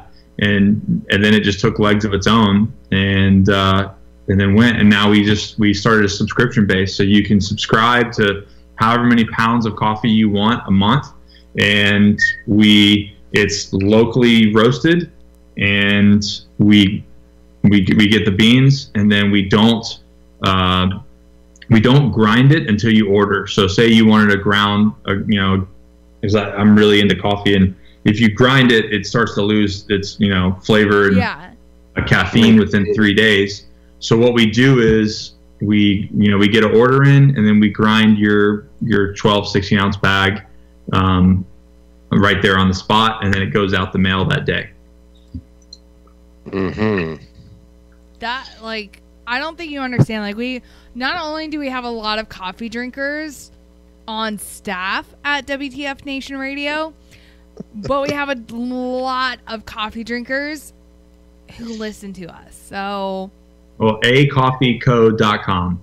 And then you guys give me your address, and I'll send you a couple bags. My favorite is Spartan Strong. Oh, see, that's one of the brands. So we created a coffee for Spartan Carton, and is by far my favorite. It's a light roast, but that means what people don't realize is they're like, oh, I want dark coffee. Well, that doesn't have as much caffeine in it. Oh. So the lighter the roast, the high. So it's got about, I think it's times and a half more caffeine than a regular cup of coffee. Yeah. So it is very good. Oh my goodness. Yeah. So maybe, now I'm trying to figure out if we can possibly work with you as far as like, hey, send us a couple bags and we can like give it out to our viewers and be like, hey, try this coffee. No, I'll send me an address. I'll send you a bag of each. I think we've got Afternoon Delight, which is hilarious. We have Spartan Strong. We've got GFC. We're about to have Be Prepared for the Day. And then we've got Rebel Scum. Dude, I might start drinking coffee now. See? Right? Oh. So question, is this coffee sale for, oh wait, hold on. Is this coffee sale for intravenous consumption? Is it recommended? I would say it's not recommended, but give it a shot. Let me know what happens. I'm curious. Just so we know, for science purposes. Right, yeah, for science. For science. I'm not recommending it, but if you want to jump on that, then have at it. I'll send you a bag. Joel, there is no bag of me. Sorry. Awkward. That is kind of strange. Right? It's a little strange, but freaking, this is amazing. So, like, what else do you, like, you said there were, like, a handful, like, 5 different businesses that you do. So, like, what else is there? So I'm doing the training stuff full time. We're also doing production full time, the coffee full time. We've got Spartan Clark full time, and we've also got the Raider Project, and then working with veterans all the time. Yeah, and the Raider Project, we don't have a rich uncle. We're very thankful for the donations that we get, but we sell a massive amount of apparel to help with the programs and services that we run. One of which tomorrow night will be going climbing at the local climbing gym here, and we pay for everything and all the equipment. And then we're going to do a little bonfire afterwards. We do that every week, and then we also do a trip outdoors. We've got a transition seminar we do, and all of that is paid for through sales of the equipment, the apparel and coffee and stuff at the RaiderProject.org. And I believe what I'm being told is we're going to have a badass Black Friday sale with a bunch of discounts, and I think we're launching 5 new items on Black Friday. That's awesome. So check that out, RaiderProject.org. Great Cloud, your turn. Well, you killed it because I just wanted to know about the coffee, but I guess my question, Nick, would be for those individuals going through transition and whatnot, and who might have an entrepreneurial hair, so to speak. What would be the best advice you would give them? Your idea sucks. Wow. Yeah, I actually learned that from Nick Palmiscano, and he's 100% right. Nick Parmigiano. Yeah, we know him. Yeah, he spoke at our first transition seminar. Videos on the Raider Products YouTube page. Very good talk. Very not fun, but very honest. What I would say is that your first idea sucks. My first idea sucked, and it took a lot of having to look in the mirror and being honest with myself to adjust and move past that. It's not necessarily like a bad idea. It's just, it sucks at the time, and you have to continually to innovate and check the temperature of what your target audience is. You might be married to an idea, but at the end of the day, it might not be what the people need. So just because you think it's cool doesn't mean it's cool. It's just cool to you. And that's not the way business works. That's not the way that people make money. And, like you look at Apple. Why is Apple so successful? Because they developed something that the people needed, and they showed them why they needed it. What the people wanted. And the other thing is it's lonely and hard, and it is hard.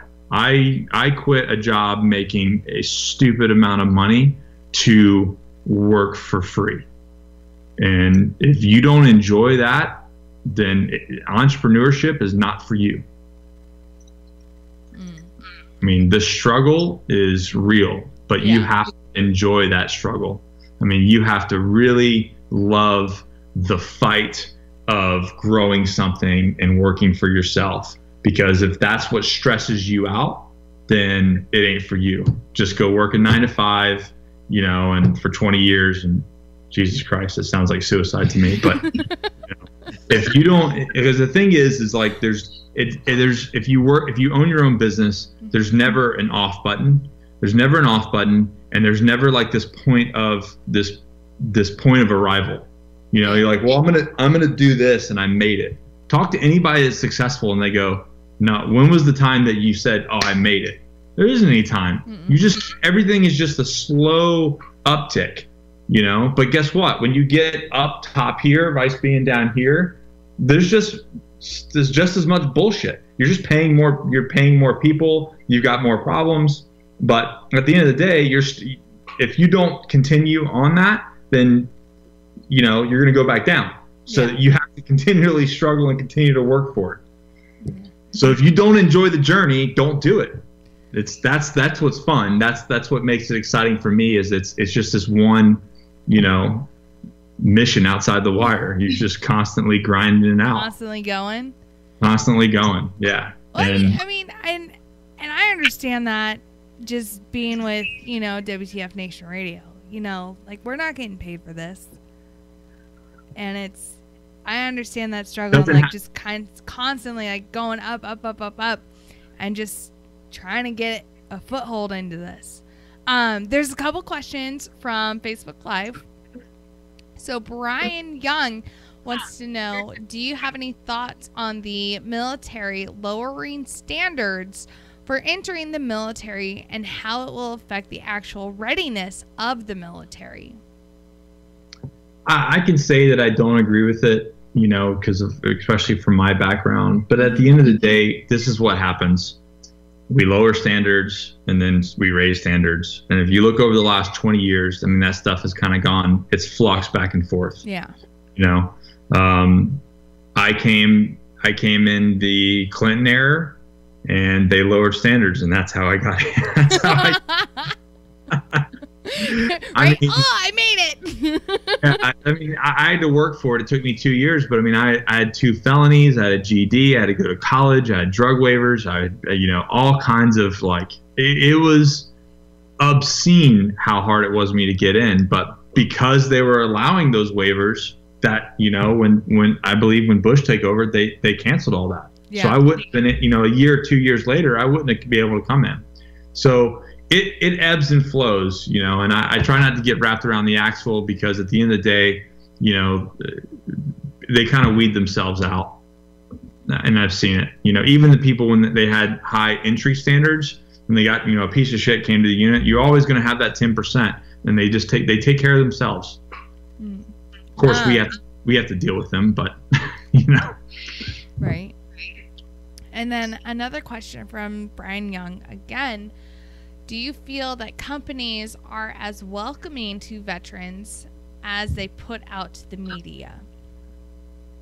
I do. I really do. And this is a kind of a soapbox that I've been standing on for quite some time is, oh man, just like these veterans that think that they're the dysfunctional veteran thing, are like the victimized mentality of a veteran.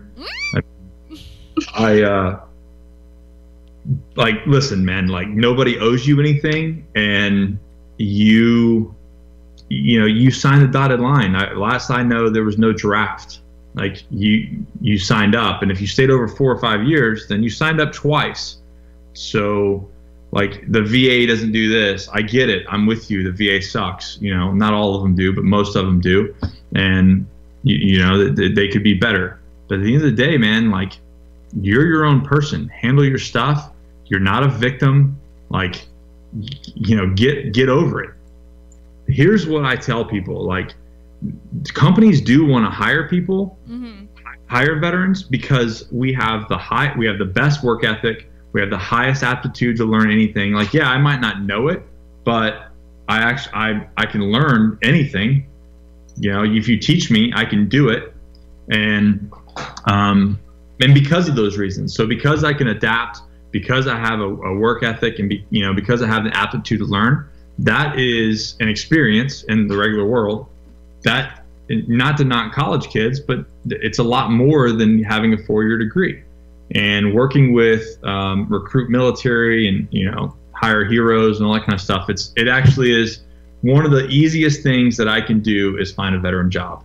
That's not the issue. That's not the issue we deal with. And I thought that when we started the Raider Project, I thought that that's what the mission was going to be, and it quickly turned into a lot more than that. And that's actually the last thing that we do. And it's because if a guy's healthy and stable, finding a job is not hard. People want to be hired. Unemployment rate is lower than it's ever been. Like it's not difficult to find a job. What is difficult is being healthy and stable and going through that transition, finding some happiness and passion. So Brian Young says, the military has done this before.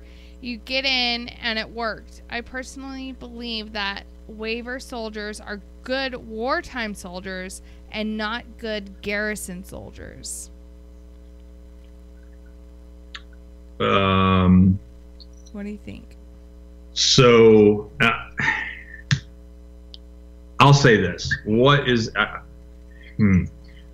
the Marine Corps built? Like, I won't speak for the Army, but I'll speak for the Marine Corps. What is the Marine Corps built for? What is their mission? Anybody know? No. To train and equip and then fight our nation's battles.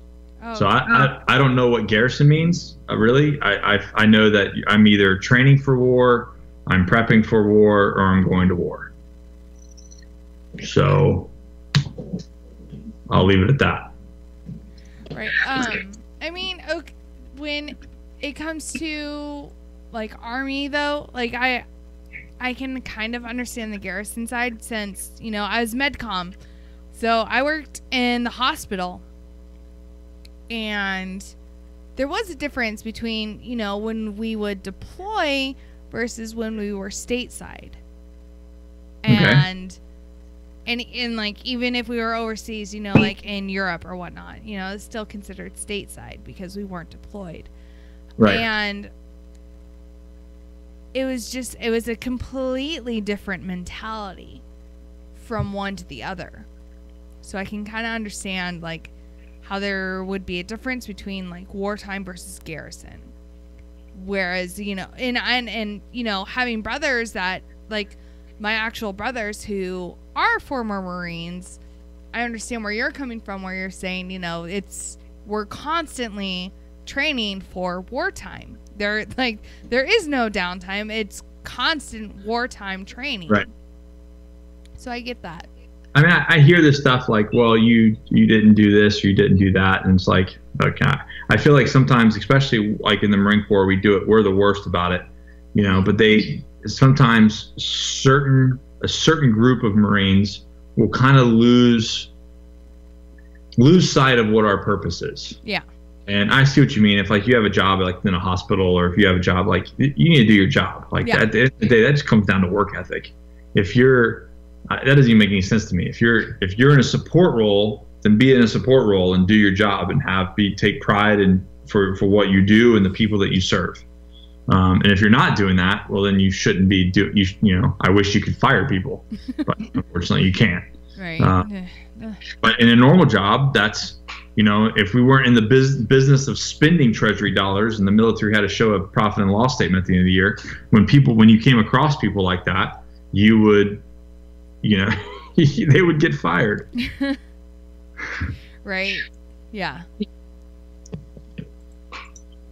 It's funny you bring that up, because I brought that up in one of my MBA classes, and they asked that question, what do you do when you're out of money? And I raised my hand and said, we just ask for more.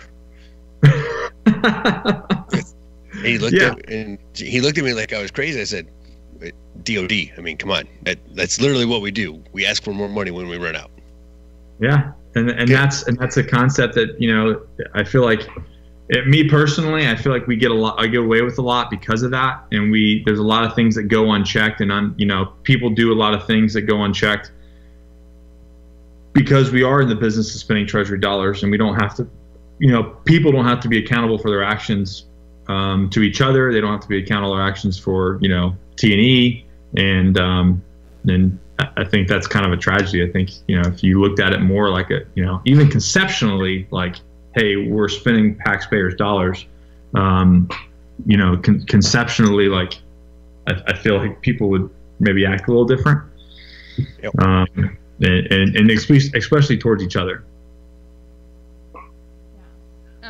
Spanky, who is silent right now, Spanky, yes, ma'am. She wrote on Facebook Live, our mission is to fight and win our nation's wars, bottom line. But when in garrison, we pick up trash. Which is true, because, like, at least Army side... Listen, let me... If there's shit on the floor, you got to clean it up. Like, I was an E6 at Special Operations Command in a Raider battalion, and guess who cleans the bathroom? You? Yeah. Why? Everybody's a staff sergeant. It's your bathroom. It's your ground. So yeah, if you're back home in the team room, there's not a mythical fairy going to come in and clean your shit for you. So you take care of yourself. I feel like this 17th century military hierarchy that we had, we're like, well, no, I'm an NCO, I don't have to clean a bathroom. Well, what the fuck does that mean? Like, you're still a person on a team in a platoon. Like, get your freaking hands dirty. And so that for me was very cool to see in the community I come from, because everybody got their hands dirty. There was nobody that was above anything. And but I know what you mean. Like, like I've seen it before too. It's like, well, I'm an NCO, I'm not police calling, or I'm not cleaning the shitter, Yeah. So okay, you're too good to clean up your own shit. I mean, obviously, if they're an NCO. Right. So I guess I just have a different thought process on that. Louise wants to know, so in your sincere opinion, what would be the wrong reasons to join the military? If you have any personal reasons for yourself, I would say that's the wrong reason, because when you join, it's about service, and service is not to yourself, it's to others, and it's to your teammates and your squad and to your country. So if you're joining the military, it's because you want to do selfless service to others. So if you're joining because you're trying to get that college, or you're trying to join to, something to benefit yourself, then it's for the wrong reason. Because when you get in, that's not what it's going to be about. Even in a support role, you're going to support somebody else. And then even if you're on the front lines, guess what you're supporting? You're supporting America, and you're supporting every American back home. It ain't about you. You're not a special butterfly. So. Yeah. Great Cloud. Yes. You're a 10. It's been a great conversation. I really don't have any other questions at this time. I'm in awe of all that you've done, Nick. Yes. Oh, thank you, sir. Just the amount that you've taken on, and where I see myself going, it's something to aspire to, to try and get that next step, to try and do something different that not only makes you feel accomplished, but can help benefit either a community or something of that nature, and go forward with it. And like you said, never be happy at that end state, right? Because you always want to be better. You always want to do something bigger. I mean, that's the thing, is my whole mentality on this, and it's really why I like to have the nonprofit side as well, is I feel like everything that I'm doing, one, work really hard not to chase money, because if you're chasing the dollar, you're just always going to chase that dollar. You're just, it's like the dollar bill blowing in the wind. You're just chasing it, trying to pick it up. I'm chasing an idea and a mythology of life, and it's very hard to do, but if you chase that, the money just kind of flows in. And I've seen it happen in my own personal life and everything I do. I don't focus on the money. It's very hard sometimes, especially when things are hard. I don't focus on it. And even when I do, like Allie will be like, okay, I think you're losing focus here. I'll get stressed out about a dollar bill. Mm-hmm. And as soon as I release that and I focus on what our mission is, the universe just kind of provides. And my thing that I'm looking at, and if you're looking to get into business and doing things, everything that I try to do is to motivate, inspire, and someone. I want to motivate, inspire, and enhance people's lives. And if I'm not doing that, then I'm going back to like, it's about me. And of course, a lot of my businesses revolve around me, but what I'm trying to do with me is motivate, inspire, and make others better. And because of that, and educate, if I can educate, inspire, and motivate others to be better, and maybe see the best in themselves, and it just kind of works. I don't really know how to explain it. Like when you attack it from that way, the universe does really provide, and things kind of start lining up. But if I'm fighting a dollar, or fighting a thought process or a business idea that only I believe in, that nobody wants, it just doesn't work. You just hit roadblock after roadblock after roadblock. But as soon as you release all that stuff and you just focus on the good and like I said, like with the USMC prep program, I want every kid to have the opportunity to do it. I mean, I've got people lining up that says, hey, if a kid can't spend $35 in the program, let me know, I'll sponsor him. Like, that to me is awesome. That's amazing. And I think that if you can have that thought process, like the radio, like how do we get this, not about money, but how do we get every person, how can we inspire and motivate people through this radio station and get people to learn about something that maybe can educate them, that will enhance their life? I feel like that, just having that mythology and that message is going to connect with people, and things will grow and things will start happening. That's my idea. That's my thought, and that's kind of the mythology that we push forward. No, that's absolutely amazing. I completely agree. Like what you put out in the universe, like, yeah, and like everyone knows that like I'm the witch of the station, right? And so like I totally believe in like karma and shit. And so like I completely agree. Like what you put out is what you're gonna get. 100%. And you know, so that's me. I can't speak for the rest of the station, which is why I played that little disclaimer at the beginning of my show. But I completely agree in that, what you put out is what you're going to receive in return. So that's just the truth. I mean, you watch anybody that is super negative and it's just like a grump or a Scrooge or a Grinch or whatever walking around, they just have this dark cloud around them. And then you get this like sick feeling every time you're around him. You're like, oh, this guy's fucking chill, man. Yes. Like I like the guy, but I can't talk to him. I can't be around him because I feel like I go take a shower afterwards.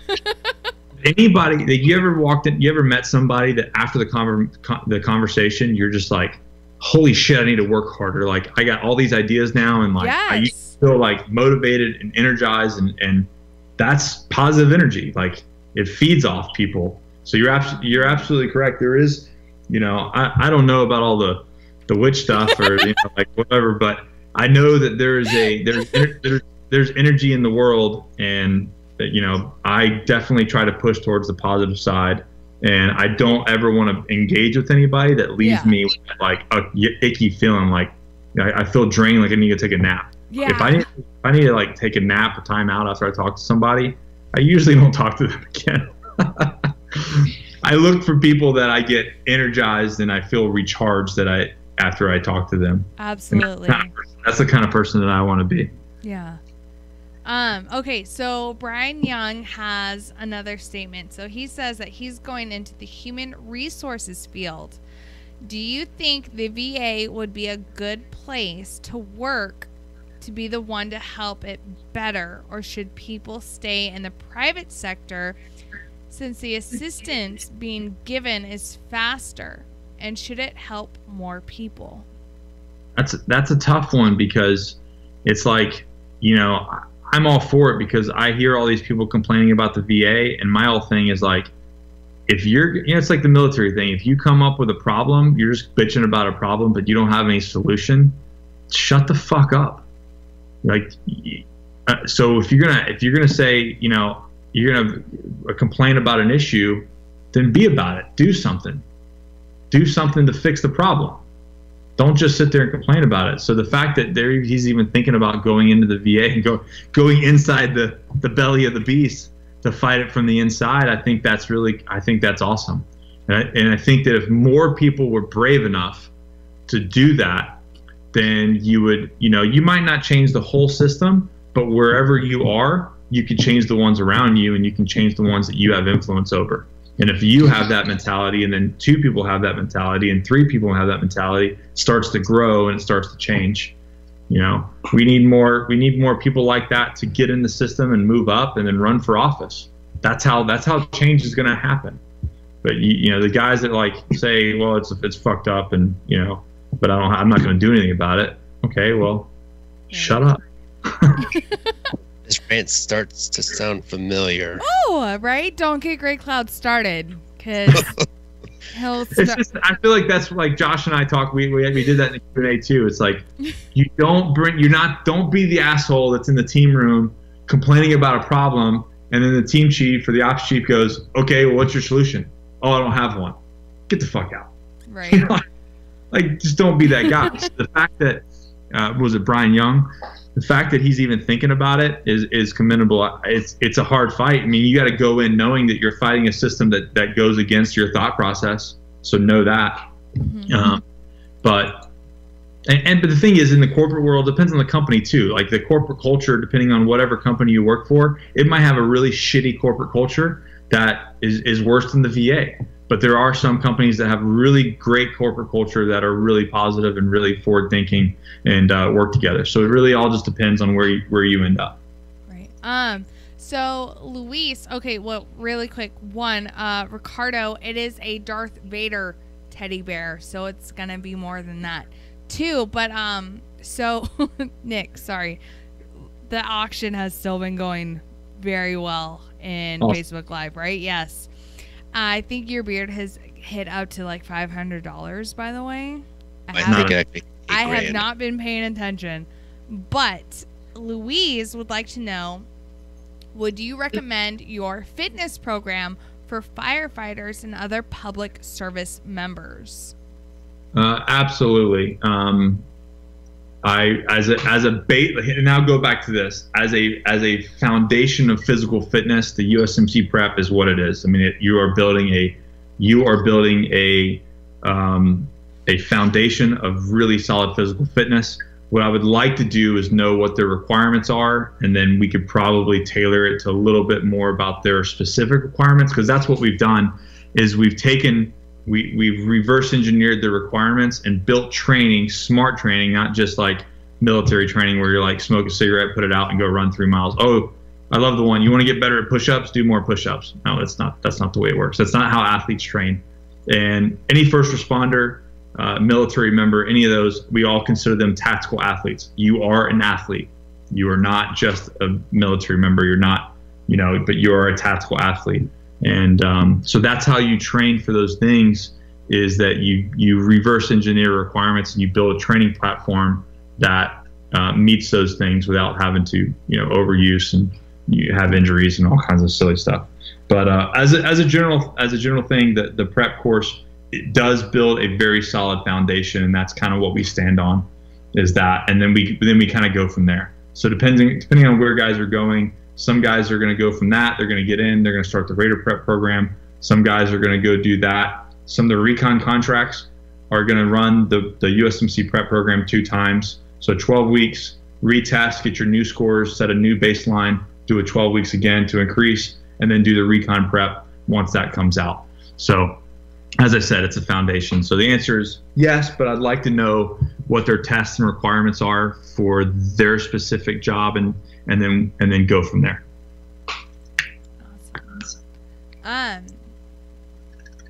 So Brian Young says, Nick, thanks for your service and thanks for taking my questions and offering your ideas. Continue to do good things for people. You are doing great things for our youth, and I commend you for that. Thank you for thanking me for my service. I'm just kidding. No, seriously, thank you.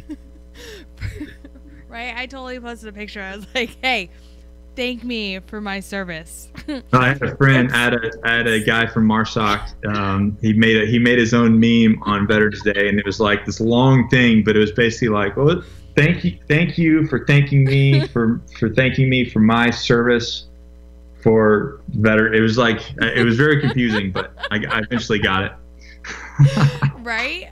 Like, I don't know about how it is for you, but like anyone who tells me like, oh, thank you for your service, I'm just like, I didn't do it for you, so I don't know what to say.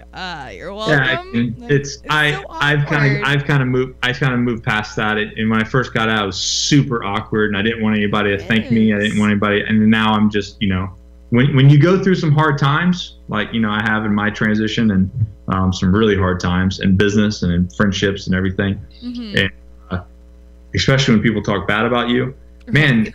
The compliments and people saying thank you, that really means a lot. Like even the smallest things, like you're just like, wow, I'm so appreciative that you're appreciative of me. Thank you. Make me feel great today. It's all about perception. Right, exactly. Well, Nick, thank you so much for joining us. I know I don't have any more questions. Great Cloud, to you? I do not. It was awesome having you on, man. It was absolutely amazing. Thank you so much. So one more time, where can we go to learn all about the different organizations that you've really started and have founded, and to get everything, to include the coffee, because I know Great Cloud wants it. Yeah, well, we'll get you guys some bags. So my website, nickkoumalatsos.com or alexanderindustries.com. And then also the YouTube channel. So if you search my name in YouTube, you'll see, you will get to know me more than you probably would. It's pretty weird when I meet people all the time that watch the channel, and it's like they know everything in conversation. They're like, oh, that one you're in here, and I was like, what? I was like, oh yeah, I blog. Right? Yeah, you know everything about me. So but yeah, so my website, there's a projects tab that lists all the businesses and the links, and actually, I have a podcast link, and I'll put this up. So once you guys get done, if you send me the link, I'll put a blurb up, and we'll push that out to my people as well. So I'll share WTF radio, Nation Radio as well, and yeah, they enjoy it. So all of my stuff's kind of co-located on my website, and you can kind of get to everything from there. But I really appreciate it. This has been fun, and you guys are doing a great job. And oh, thank you. Keep this up. I mean, that's the plan. You just can't quit. You got to innovate, and just don't quit. Exactly. All right.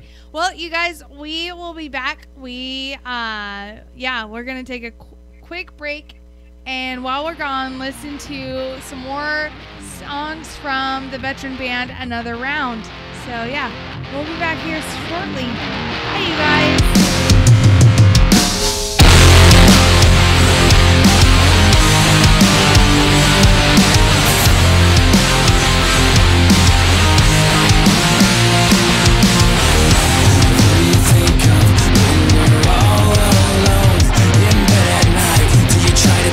Yourself that everything's gonna be alright.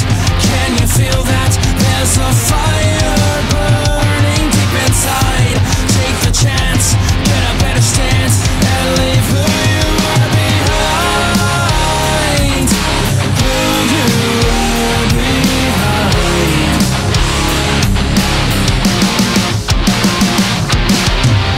Just follow your own light and find your place in the sun. Be who you are and don't get beat up for anyone.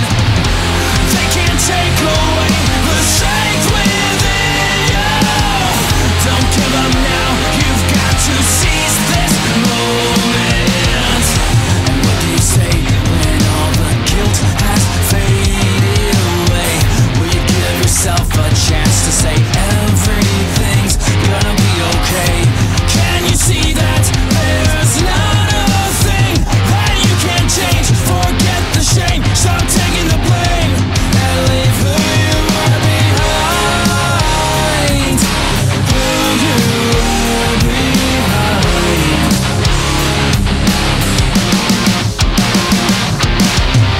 Just follow your own light and find your place in the sun. Be who you are and don't get beat up for anyone. They can't take away the strength within you. Don't give up now, you've got to seize this moment. You've got to seize this moment. Find the strength within yourself. You've got to seize this moment.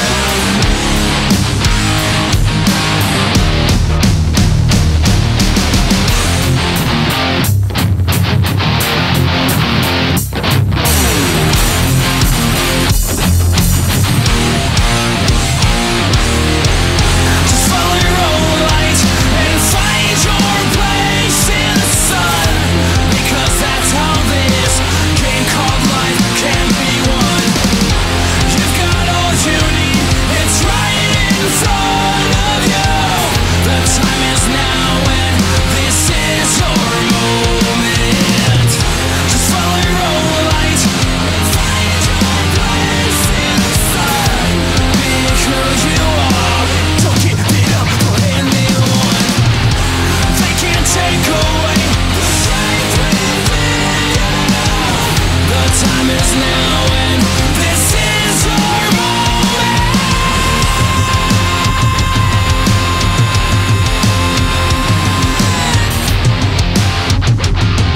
To find your place in the sun.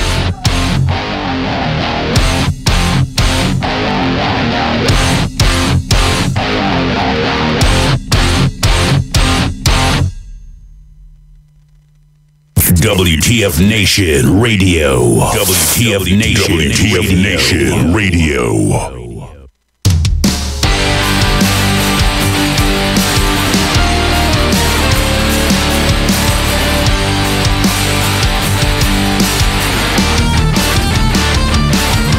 Your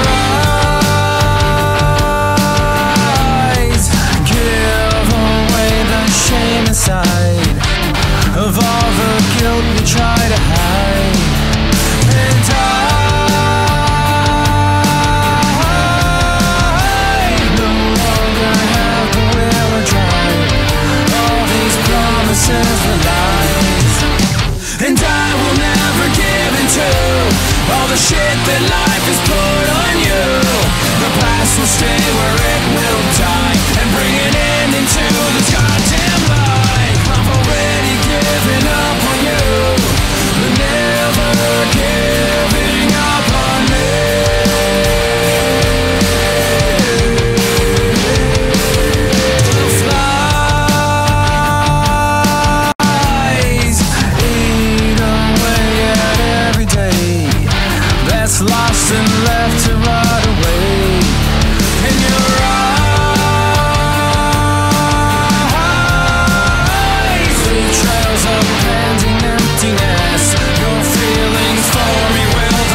the shit that life has put on you.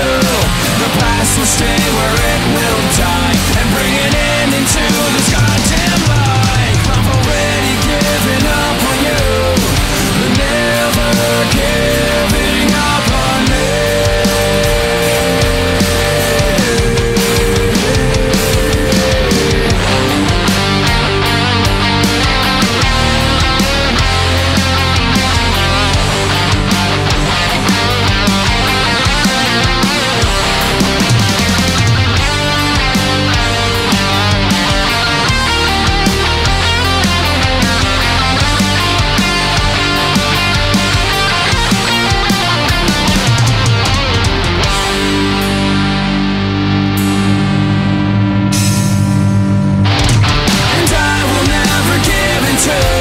All the shit that life has put on you. The past will stay where it will die, and bring an end into this goddamn life. I've already given up on you, but never giving up on me.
Yeah, that was awesome. I know I'm being like a basic white bitch right now and like screaming and like, oh my god, I can't even.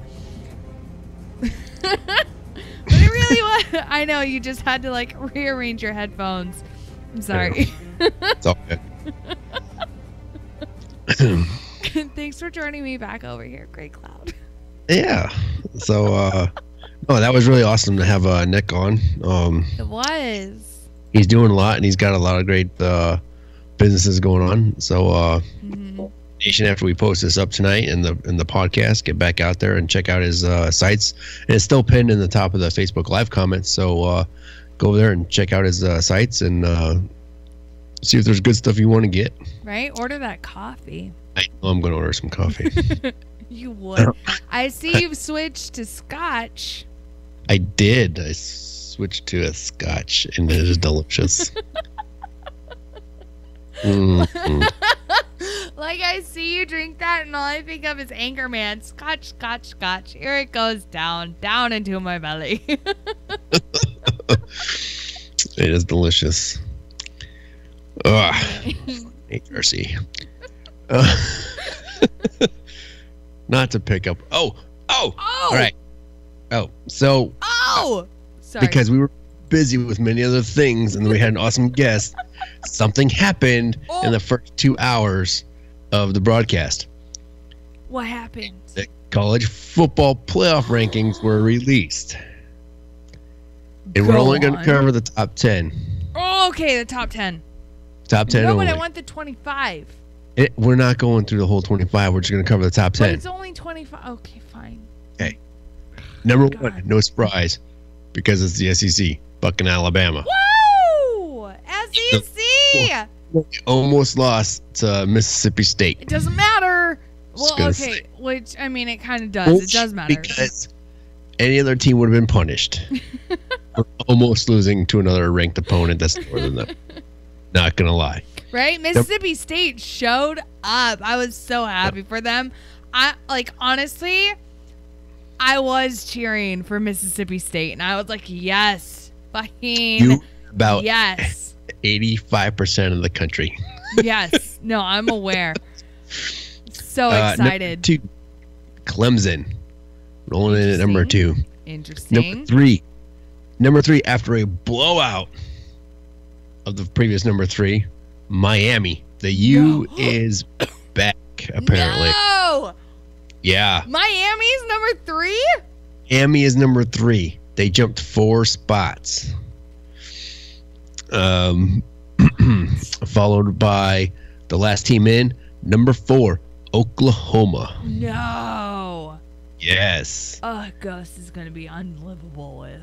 Yeah. So 9-1, Oklahoma is at number 4. First team out, 10-0, Wisconsin. Wait, so 9-1, Oklahoma. Yes, is and they will higher say than 10-0, Wisconsin. yes, and they will say the complete body of work, resume side by side, blah blah blah blah. That Oklahoma's body work is better than Wisconsin's. That's how they do this, apparently. Allegedly. Followed by Auburn. Okay. Number 6, Georgia at 7. Obviously, they took that tumble after Auburn fucking crushed them, basically. They fell to 7. Yeah. Notre Dame falls to 8. Ohio State moves up to number 9, and Penn State number 10. Now, this is where it's going to get interesting because Auburn and Alabama have a head-to-head. They do. And then Clemson and Miami are going to meet in the ACC title game. No. So this is about to get, and I love college football. Yeah, and I get it. You hear all these people screaming about the 4-team, it needs to expand and blah blah blah.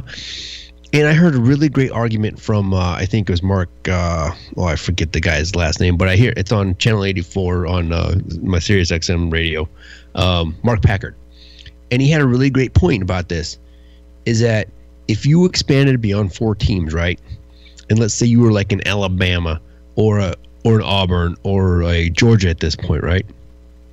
So you're still within that top 10, and you kind of know you're going to get in, right? Because you're going to fall within that, based on the possible projections of where you could finish and things like that, and you're going to get in, right? Would you take the chance of keeping your starters playing, right, and them getting hurt and not being ready for the playoffs? Or do you continue to play and try and get that better seeding or whatever? Because if you already, if you go to 6 or 8 teams, right, and you're already in, based on whatever it's going to be, you rest your starters like the NFL does, right? Look at how many times, we'll use Indianapolis Colts. Well, look how many times that the Colts had locked up a playoff spot. They'd locked up the AFC North, and they rested their starters. Excuse me, AFC South, wherever the Colts fall, right? So they locked up their playoff slot, and then they rested Peyton Manning and a lot of their starters because they wanted them ready for the playoffs. You don't have that in college football because every week you could be on the outside looking in. Right? So that's what makes the 4-team playoff so interesting. And you'll hear the pundits like fucking, and I hate, Kirk Herbstreit and those guys, and Phil, the fucking SEC commentator down there. But the SEC is the best conference, blah blah blah. Whatever. This thing will always sort itself out. 4 teams is, I think, about the right mix. Because it always happens. It sorts itself out. Mm-hmm. Right? Georgia got smoke checked by Auburn. Oh, so good too. Alabama was pushed to its limit by Mississippi State. Right. Okay. Oh, so good. Yeah, it was good games. I may have bet on a couple games last weekend in Vegas. So good. Think about what's coming though. In Clemson and Miami, they're gonna go head to head. Oh, that's gonna. Oh, yes. And if everybody I'm listening to, and a lot of what I'm seeing in the from the experts is that the loser of the ACC title game is out. If they run the table until if they win their next 2 games, and then they get to the ACC title game, the loser's probably out.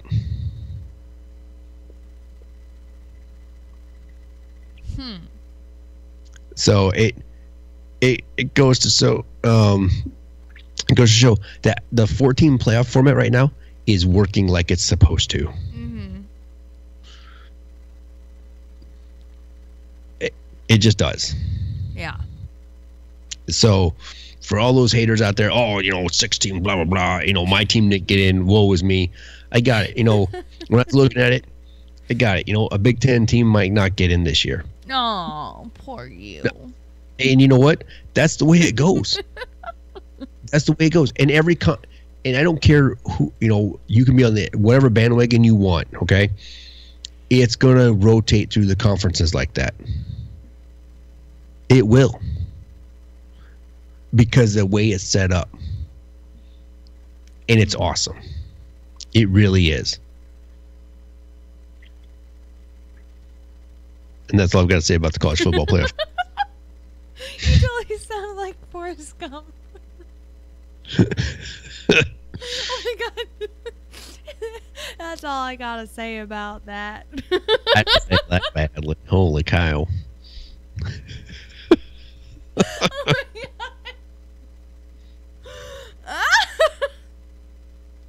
Oh my goodness. So, rumor has it that there is potentially another serial killer down in Tampa. Oh, I saw that. Ooh. It's true. I don't know if it's true or not, but I totally feel like okay, so I'm obsessed with the show Sherlock Holmes or Sherlock. Obsessed. I love me some Benedict Cumberbatch and Martin Freeman. I'm just like, yes, give me more, right? Actually, no, legit, I had a Netflix viewing with Ice about over Sherlock's. We were both watching it. I was like, twinsies! And then it got to the final episode. I was like, don't you fucking watch that without me.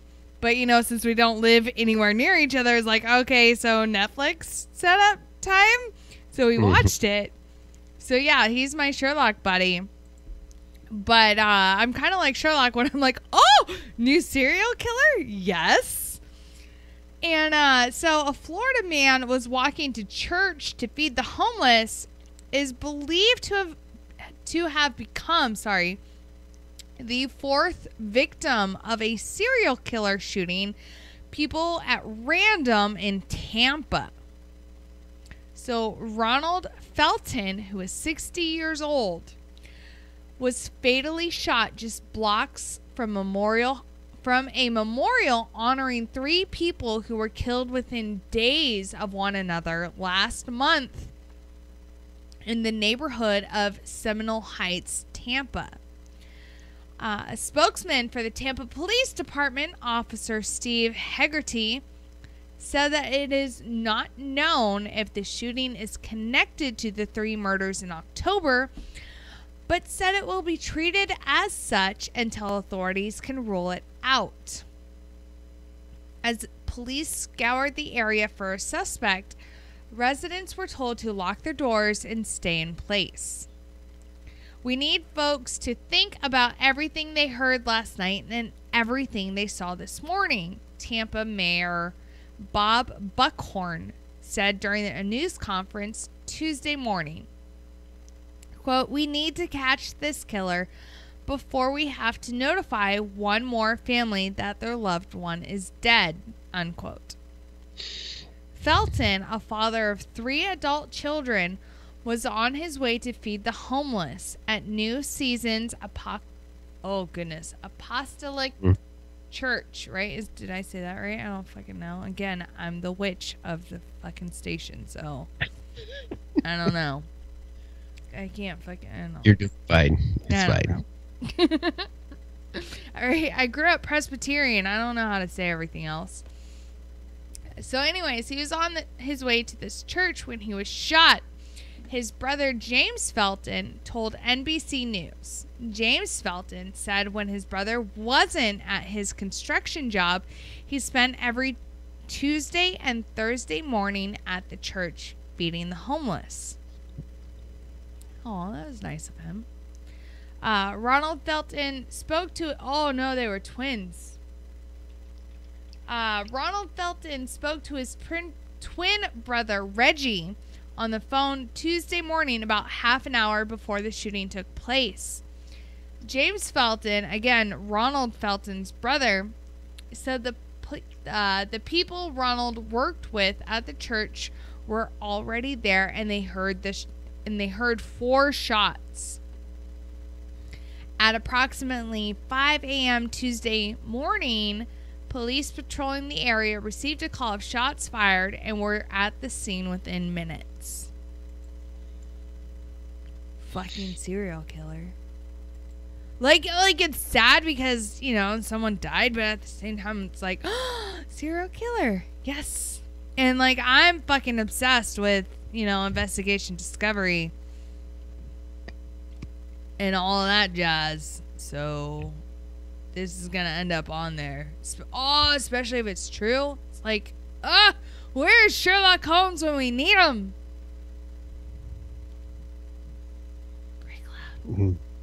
Yes, I'm listening. I'm letting you rant about your love for Benedict Cumberbatch. Oh my god. Ugh. He can Doctor Strange me all day long. Sorry. Really? Oh, I went there. Good damn Smaug. Anyways. On the farm. You grew up on a farm. I did. You did. I did. Did you have goats? No. I had swine and dairy cattle. I have cousins who are dairy farmers. I actually refuse to eat veal because of that very reason. Veal. Oh, for a long time I wouldn't eat veal because I saw what happened, but then I tasted it and I was like, oh, this is delicious, and then I got over that. I'm sure you did, because it's delicious. I did. I'm such a carnivore. I'm like, oh, it's a cute cow, but at the same time, veal, yummy. I'm such a bad person. Not too down from our antics at the moment. Former Navy pilot, Medal of Honor recipient Thomas Hunter Jr. dies at 93. Ooh. No. Former U.S. Navy captain and pilot who received the Medal of Honor for his heroics during the Korean War has died. Thomas Hunter Jr. was 93. Massachusetts Department of Veterans Services Secretary Francisco Urena announced Hunter's death Monday. Hunter was the former commissioner of the department. Hunter was awarded the Medal of Honor during the Korean War in 1950 after his plane came under enemy fire and he crash-landed in an unsuccessful effort to save the life of his wingman and friend, Ensign Jesse Brown, the Navy's first black combat pilot. Hunter watched this year as the USS Thomas Hunter, a destroyer, was christened at Bath Iron Works in Maine. Last year, 50 Navy petty officers serenaded Hunter outside his Concord home on his 92nd birthday.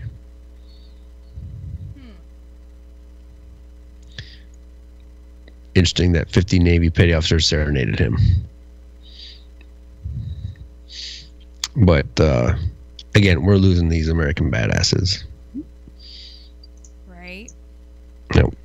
And like that's what I said about, you know, our call for action earlier, is that we only have a handful of World War II vets left. Like, and maybe only a couple World War I vets left. And, you know, so now it's getting time for our Vietnam vets and our Korean War vets. Like, they're getting up in age. Like, you know, my grandpa, he served in the Korean War. he's in his mid 80s now, and he's not allowed to go. Like, no, I'll be a fucking wreck when that happens. Like, you won't see me for a while. Yeah, no, he's not allowed to go. No. Mostly because, you know, like, he's my favorite and I'm his favorite, so he's not allowed to go. No. Oh. Well, yeah. But no, it's just one of those things, and you take it when we can go. Enjoy the good times with this generation before there's no more stories, you know. Right. Oh my God. Speaking of stories, so my grandpa, who was in the Navy during the Korean War, one of his jobs, so he was like the tall, skinny kid, right, on his boat. So one of his jobs was to paint the anchor. Oh, wow. And so he would tell me, he's told me stories of how they would tie ropes around his waist and around his ankles and like lower him down to where the anchor is stored, and like to paint the chains of the anchor. Oh my God. Oh, I love my papa. Oh. I'm his favorite. Legit, I am. Because, like, I've even, like, pointed it out to him. I'm like, I'm totally your favorite. And he doesn't deny it. So. Well, there you go. That's all I need to know at that point. Right? Mm-hmm. So, I just found another article that's going to get me fired up. No, here we go. Everybody's favorite veteran at the moment. Sorry. Only because of the meme that was floating around. This article is about a week old, but I was trying to find it to discuss tonight. Is the Army is to determine if Bergdahl is owed back pay for his time at captivity. Right? Oh. Yeah. So the rough estimate, based on some of the articles I've seen, is approximately $300,000 he would be owed for his time in captivity. $300,000. Oh, goodness. Yep. So the Army is trying to decide, and I'll go through the article real quick. So when Sergeant Bo Bergdahl came home in 2014, he was potentially entitled to hundreds of thousands of dollars in pay that accumulated over 5 years while he was in Taliban captivity. Bergdahl was captured after walking off base on June 30th, 2009, while deployed to Pakitika province with 4th Brigade Combat Team, 25th Infantry Division. He pleaded guilty in October to desertion and misbehavior before the enemy. On November 3rd, a military judge ruled Bergdahl would not serve any jail time, but be dishonorably discharged from the Army and reduced in rank to private. Suck, nerd. From the moment he was captured, Bergdahl became eligible for extra pays available to captive troops. In total, along with his basic and deployment pay, he could be entitled to more than $300,000. But the Army has not calculated that pay yet, a G1 spokesman told Army Times, because the legal proceedings since his homecoming in 2014 have put that in limbo. Based upon the results of the trial, the Army is reviewing Sergeant Bergdahl's pay and allowances, Lieutenant Colonel Randy Taylor told Army Times. His final pay and allowance will be determined in accordance with DoD policy and Army regulation. Those policies and regulations require the Army to wait for General Robert Abrams, the commander of Army Forces Command, and the convening authority in this case, to approve the sentence that was handed down to Bergdahl, an Army official who was not authorized to speak on the record, told Army Times. If Abrams accepts Bergdahl's sentence, the official said the service can begin the long process of determining how much money Bergdahl earned in the past 8 years or so. It should be none then. Well, honestly, it should be none. 1, he pled guilty. 2, he was found guilty of it, and then sentenced to demotion to E1. right. Forfeiture of all pay. Dishonorable discharge. He should not receive a single penny. Sucks to suck, nerd, but that's what you get when you fucking desert your station. Like, right. General Order number 2? Mm. Is it number 2? Like, I will not leave my post except when properly relieved. It's number 2, right? You really want me to know that right now? Dude, I'm like a bottle of wine in. I can't tell you. But I think it's number 2. Is it number 3? Right? I haven't been questioned on my general order since basic. I can't. Yeah, it's been a hot. I'm pretty sure it's we got it in the Facebook Live comments. General order number 1. Damn it! See? It's so close. I think 2 is like special orders or some shit like that. Yeah. Oh, you're right. Thanks, Brandon. Brandon also said I'm his favorite. Oh, well, there you go then.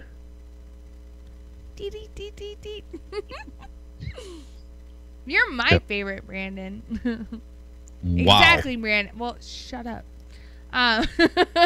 This escalated in a fucking hurry. I will Holy not shit. quit my post until properly relieved. Although, no, honestly though, so my favorite person right now is the nurse who gave me a fucking IV yesterday. She fucking 1 stick, like 1 hit, 1 kill, and I was like, oh yes, bitch, yes. I hate needles. I'm covered in tattoos. Yes, we check Mixer chat. But I hate needles. Oh, what's Mixer saying? Is there an auction going on there too? No, but Pi X3 Monkey want to know if we checked Mixer chat. We do. Yeah. Right? Great Cloud normally handles that. I handle Facebook Live. Just checking. But there was more action in the Facebook Live tonight, apparently, with the auction and stuff. Oh, for real. Brandon also says he needs to pay back for all that CQ he missed. I agree. I think that's all you should have to do for the next however many years. They decide. you still CQ and staff do bitch. You're done with it. Right, that's all you get. It's fucking CQ for the next like 10 years. Yeah, that's all you do is pull a CQ for everybody else now. You get 5 minutes for chow. Right, yeah. Exactly. Dude, I'm lucky if I get that, like, as a civilian. Yeah. It's ridiculous. I'm like, I gotta eat, and then I pull, like, you know, the basic training move. I fucking take a spoon and I just shovel everything in. I'm like, Yep, you got it. Because that's all I get. I get 30 minutes. And I'm like, I thought things were supposed to get better once I join the civilian world. No, it does not. No, it does not. And I have to fucking clock out. So I don't even get paid while I eat. See, I don't have to do that. I don't have to clock out. But it's bullshit. Yeah, it's overrated. When I work 12 hours, I don't clock out. So here's the argument I think that's going to come from his lawyers. Oh, go on. As we really start to look at this. And again, we are waiting on General Abrams to accept and, I guess, certify, or whatever term you want to use that says this verdict is valid. So they determined that the sentence, because the verdict, he already pleaded guilty. That's the verdict. So when General Abrams accepts this sentence as good, then the Army has to go and calculate all those monies that he may or may not be owed. Right. So who actually determines that, right? So yes, he walked off his post. He abandoned his fellow service members there, but then he was captured. So the question becomes, because the Army changes duty status, right, from Dust 1, duty status whereabouts unknown, to missing captured, right? He was given back in a controversial prisoner swap. That's for another time. And then the Article 32 hearing, charges, court-martial, guilty plea, sentence. So the Army has to go through that whole rigmarole on his duty status and what they changed and what he will be authorized, and then actually make that determination. Make sense? Yeah. So he could walk away with some money for that time, but I hope it's not the amount that everybody's quoting, this $300,000, near this $300,000 mark. Oh my God, seriously. I think that would fucking outrage me. Oh, it would. I mean, not just you. I mean, again, it goes back to everybody else who was a part of this. Right? You know? I mean, but if you think about it, no NCO over the course of 5 years, no E5 over the course of 5 years as active duty makes $300,000. They don't. Now, but that includes a special pay that they get when their duty status is changed to missing captured. Oh. And it said that in the article. I mean, it's downrange, so it's all tax free, right? Because he would have continued to draw the pain allowances as if he were still deployed. Brandon said they'll take it back because DFAS will always overpay.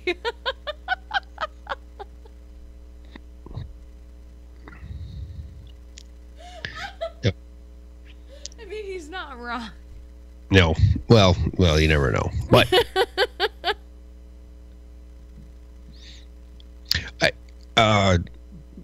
Pie and Mixer's got a good point. I think that's where the money should go. What? I agree. That the money should go to the funerals of those that the one soldier that was KIA went out searching for him. But I also think that money should be distributed amongst those that were most affected by having to look for him. Oh, like that one NCO Yes. who's wheelchair bound, who can't fucking do anything except breathe and blink. Yep. That's where it should go. I agree. You know, because so everybody thinks, well, where's that money? You know, they forfeit it. That means the Army keeps it. No, that money actually is literally forfeited to, oh God, what was it? I was told one time. It's a vet's home, but it goes to a cause. And it's a great cause, and it needs to a soldier's home. Thank you, Spanky. It does go to the soldier's home, right? So that money's actually going somewhere and does some good things. But in this case, when we know where those individuals are affected, we actually know who they are. Send it to them. Send it to them, and be done with it. Because so as this continues to drag out, we're still not done with this fucking shit, and that's what frustrates more than anybody else, is that we are not done with it. We've got closure. We got the guilty plea, so there's closure there.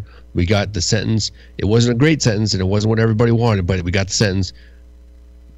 And as soon as it's accepted by the Force Comp commander, this will be closed. Period. And that's where everybody wants to get to. Mm-hmm. Okay. And there is nowhere that this individual can go within the United States and not be recognized. Right. Doc, yes, the lines are open. If you would like to call, please call in right now. And I will answer. So I'll wait. I know that, there's a little bit of a lag. Oh, that was a good double chin I just did too. Like, oh, there it is. I have a total double. Dude, I can do a fucking quadruple chin. It's amazing, by the way. Doc. Minx. Hi, Great honey. club. What's up, Doc? Let me play devil's advocate here for a little bit for Bergdahl. Oh, go on. Okay, if it doesn't matter what the hell he done, let's compare him just for the sake of argument. Was John McCain? Was he a bad pilot? Did he suffer combat fatigue when he was shot down? John McCain was held in a fucking hole. Okay, you have to respect that. Bergdahl was held by a bunch of stupid fucks that burned a pilot alive in a cage. Ooh, okay, so I have something. You have to appreciate that. It doesn't matter how he got there. You have to appreciate that he didn't know what he was going to eat the next day. And I hate the piece of shit. But you have to accept he's an American in the fucking hands of enemy combatants that don't like him. I wonder if the finance... Doc, having lived in Arizona and learning a bit of history about John McCain, or should I say John Songbird McCain, is that the only reason he even flew that mission was because he went against direct orders. He was told directly not to fly that mission, and yet he did. Why? Nobody knows, but he fucking did. And then on top of that, to sing the way that he did and produce those propaganda videos that he did is unacceptable. He never would have gotten caught if he did not fly those missions. After being told, do not fly these missions. I get where you're coming from, comparing him, comparing, Songbird McCain to Bergdahl, because they both did something that they were not supposed to do. Well, we all know that the enemy can make great propaganda videos. What about Jessica Lynch? Jessica Lynch is a big part of the reason that we went into Iraq. She was a female. She was an American. We had to get Jessica Lynch, who did not know how to map read, and who did not know how to fucking land nav. And which is why it then, once I joined, because I joined in 2004, that's why when I joined, it was such a stress on map reading and land nav, because it was like, oh, don't be like this hooker who fucking got herself caught. Okay. Great Cloud, go on. That gets into the bigger issues. What I'm saying is, anytime that the enemy has an American hostage, whether it be Songbird McCain or Bergdahl's piece of shit ass, he looks emaciated, wearing a damn burlap sack, or if it's Jessica Lynch, you've got an American, you've got a female, held hostage. It puts a lot on the commander-in-chief's hands. Think about the field commanders. Think about the guys that was going to get them, and how many of those guys from those spec ops teams would look at you and say, that was my job. That was my job, because I'll do it for you, I do it for you, and I do it for you because that's my job. That's what I signed up for. It was to go out there and get the guys wherever they're at. you all don't agree? I mean, yesterday when people was thank you for your service, that was my job. That was my job. Those spec ops guys, they may have lost their life, they may have got messed up, but I guarantee you, the majority of them would look at you and say, that was my job. He may have been a piece of shit. He may have been a towelhead that had a damn hard drive stuck up his ass, but it was my mission to go get him. I mean, I understand where you're coming from, but at the same time, that's why it's always been uncomfortable for me to, when anyone, my own fucking family included, would come up to me and be like, oh, thank you for your service. It's like, I didn't fucking join for you. Like, this is my job, Like, this is what I'm here to do. I didn't do this for you. Like, I did this because I wanted to. And the spec ops were sent to get Bergdahl. I mean, once you got a location and got some good intel that the guy's there, and you're going to send in a spec ops team to rescue him, that's their job. That's what they go train to do. Mm-hmm. And I think if they would tell us that in books, bringing the shit out of whatever hole he was in, he was a piece of shit, but that was their job, to go get him. So I'm playing advocate. He's a piece of shit. Time will tell, and life will deal with him the way that it does. So, Doc, really quickly before I let you go. Yes, ma'am. Do you think that we could have gotten him sooner? As far as, do you think that we had a location on him during that 5 years that he was in custody, to where we could have run some sort of mission to get him back and not had to have traded 5 Taliban generals in his exchange? Well, I look at it from the broader perspective.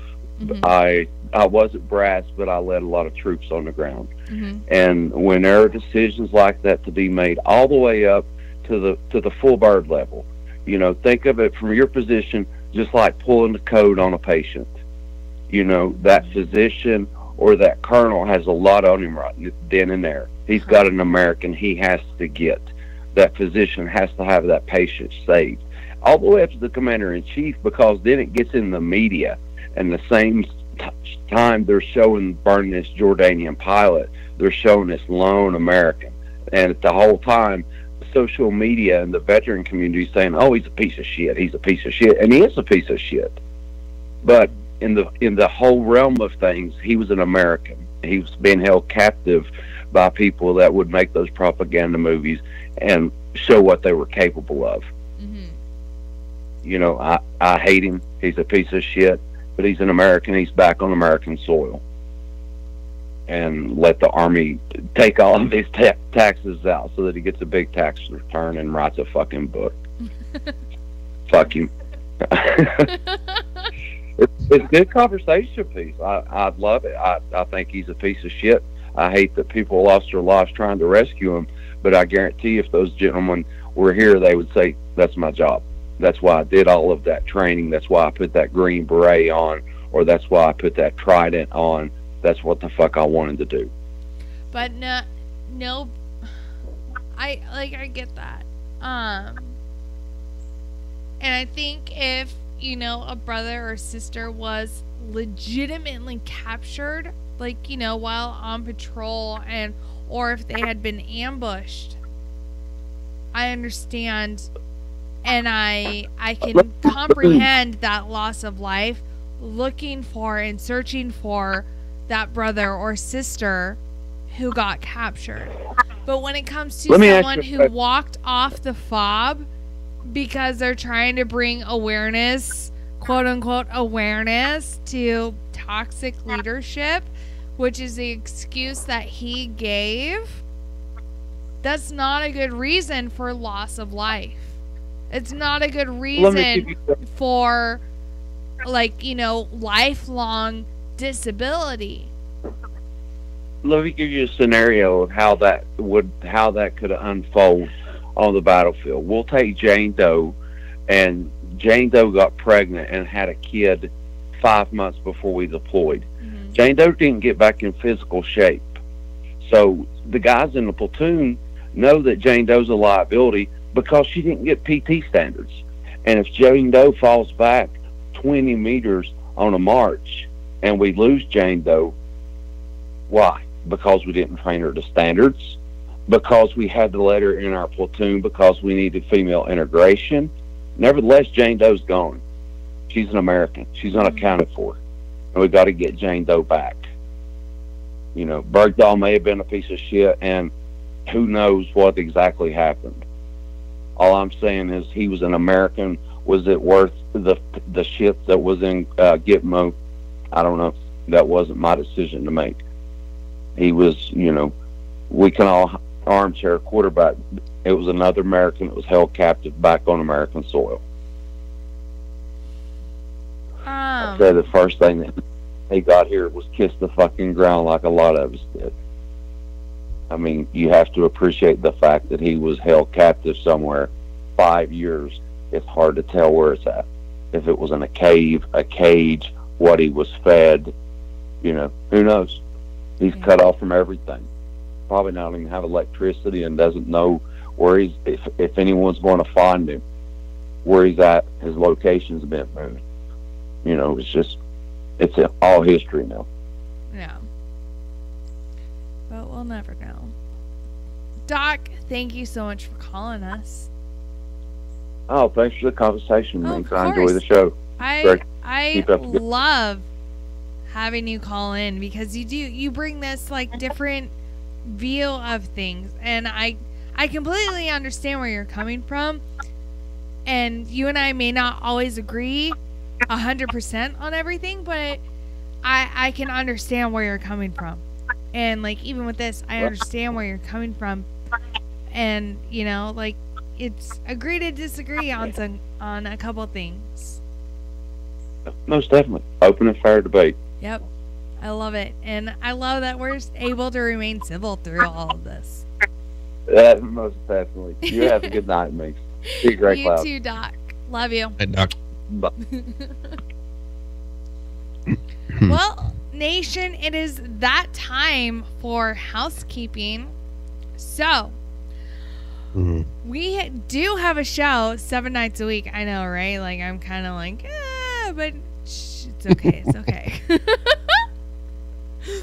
So, we do have a show 7 nights a week. So, tonight is Tied Up Tuesday with myself, Minx, and down there is Great Cloud. Say hello. All right. Hello, nation. Thursday, we have Sergeant's Time with Ice, Mike Golf, Doc Madness, and maybe Grey Cloud, but most here recently, not Grey Cloud. But we'll see. That's where he started, and then he moved up to me. I said it. Friday, sorry. Friday, we have Friday Night Freedom with myself, Meeks, and Mud Puppy. Saturday, we have Saturday Night Freedom with Jay Reddy, Pookie, and Doc Madness. Sunday, we have the return of the Green Room with Cause, Charlie, and Jason. That's it. I remember. You remember? I remember. Monday, we have the Monday edition with Ice. And then we're back to Tuesday with Minx and Grey Cloud. So, yeah. So, on Thursday, this Thursday, we have Fred Wilhelm, who is the CEO of Scout Comms. And he is an Army veteran. And he's going to be on to tell us all about Scout Comms and what they do. And then next Monday, the 20th, we have Vicky and Lisa from Full Circle Home. For Full Circle Home is 100% volunteer, not-for-profit organization that connects deployed service members with their loved ones across the country. So that's going to be exciting to learn about as well. So I hope everyone tunes in for that. And we can't wait to see you. Yeah, I don't know. Gray Cloud, you got anything? No, I'll save it. No, say it now. So, Nation, Jessica Lynch was not the only person, one, on that convoy, and two, she was not the only female. Do yourself a favor, Google Special Shoshana Johnson, who was also captured on that same convoy. Oh. And that's all I've got to say about that. Were you... I have a question. I have questions. Gray Cloud. Go ahead. Were you on that mission? I was not, but I know Special Shoshana Johnson. She was with 3rd Armored Cavalry Regiment before we went downrange. Really? Yes. Now I have to talk to you offline about this. Oh, so look it up. She was not the only, and there's a lot of huge controversy about that, and that's for another topic for another time. But Jessica Lynch was not the only female on that convoy, and she was not the only person captured. Yeah, but because I know who else was, and I know who that person is, it really irks me when that shit gets brought up. So that's it. All right, you guys. We will see you. Myself and Gray Cloud will see you next Tuesday. So, yeah. Have a great rest of your week. I'll see you on Friday. Bye. Shot.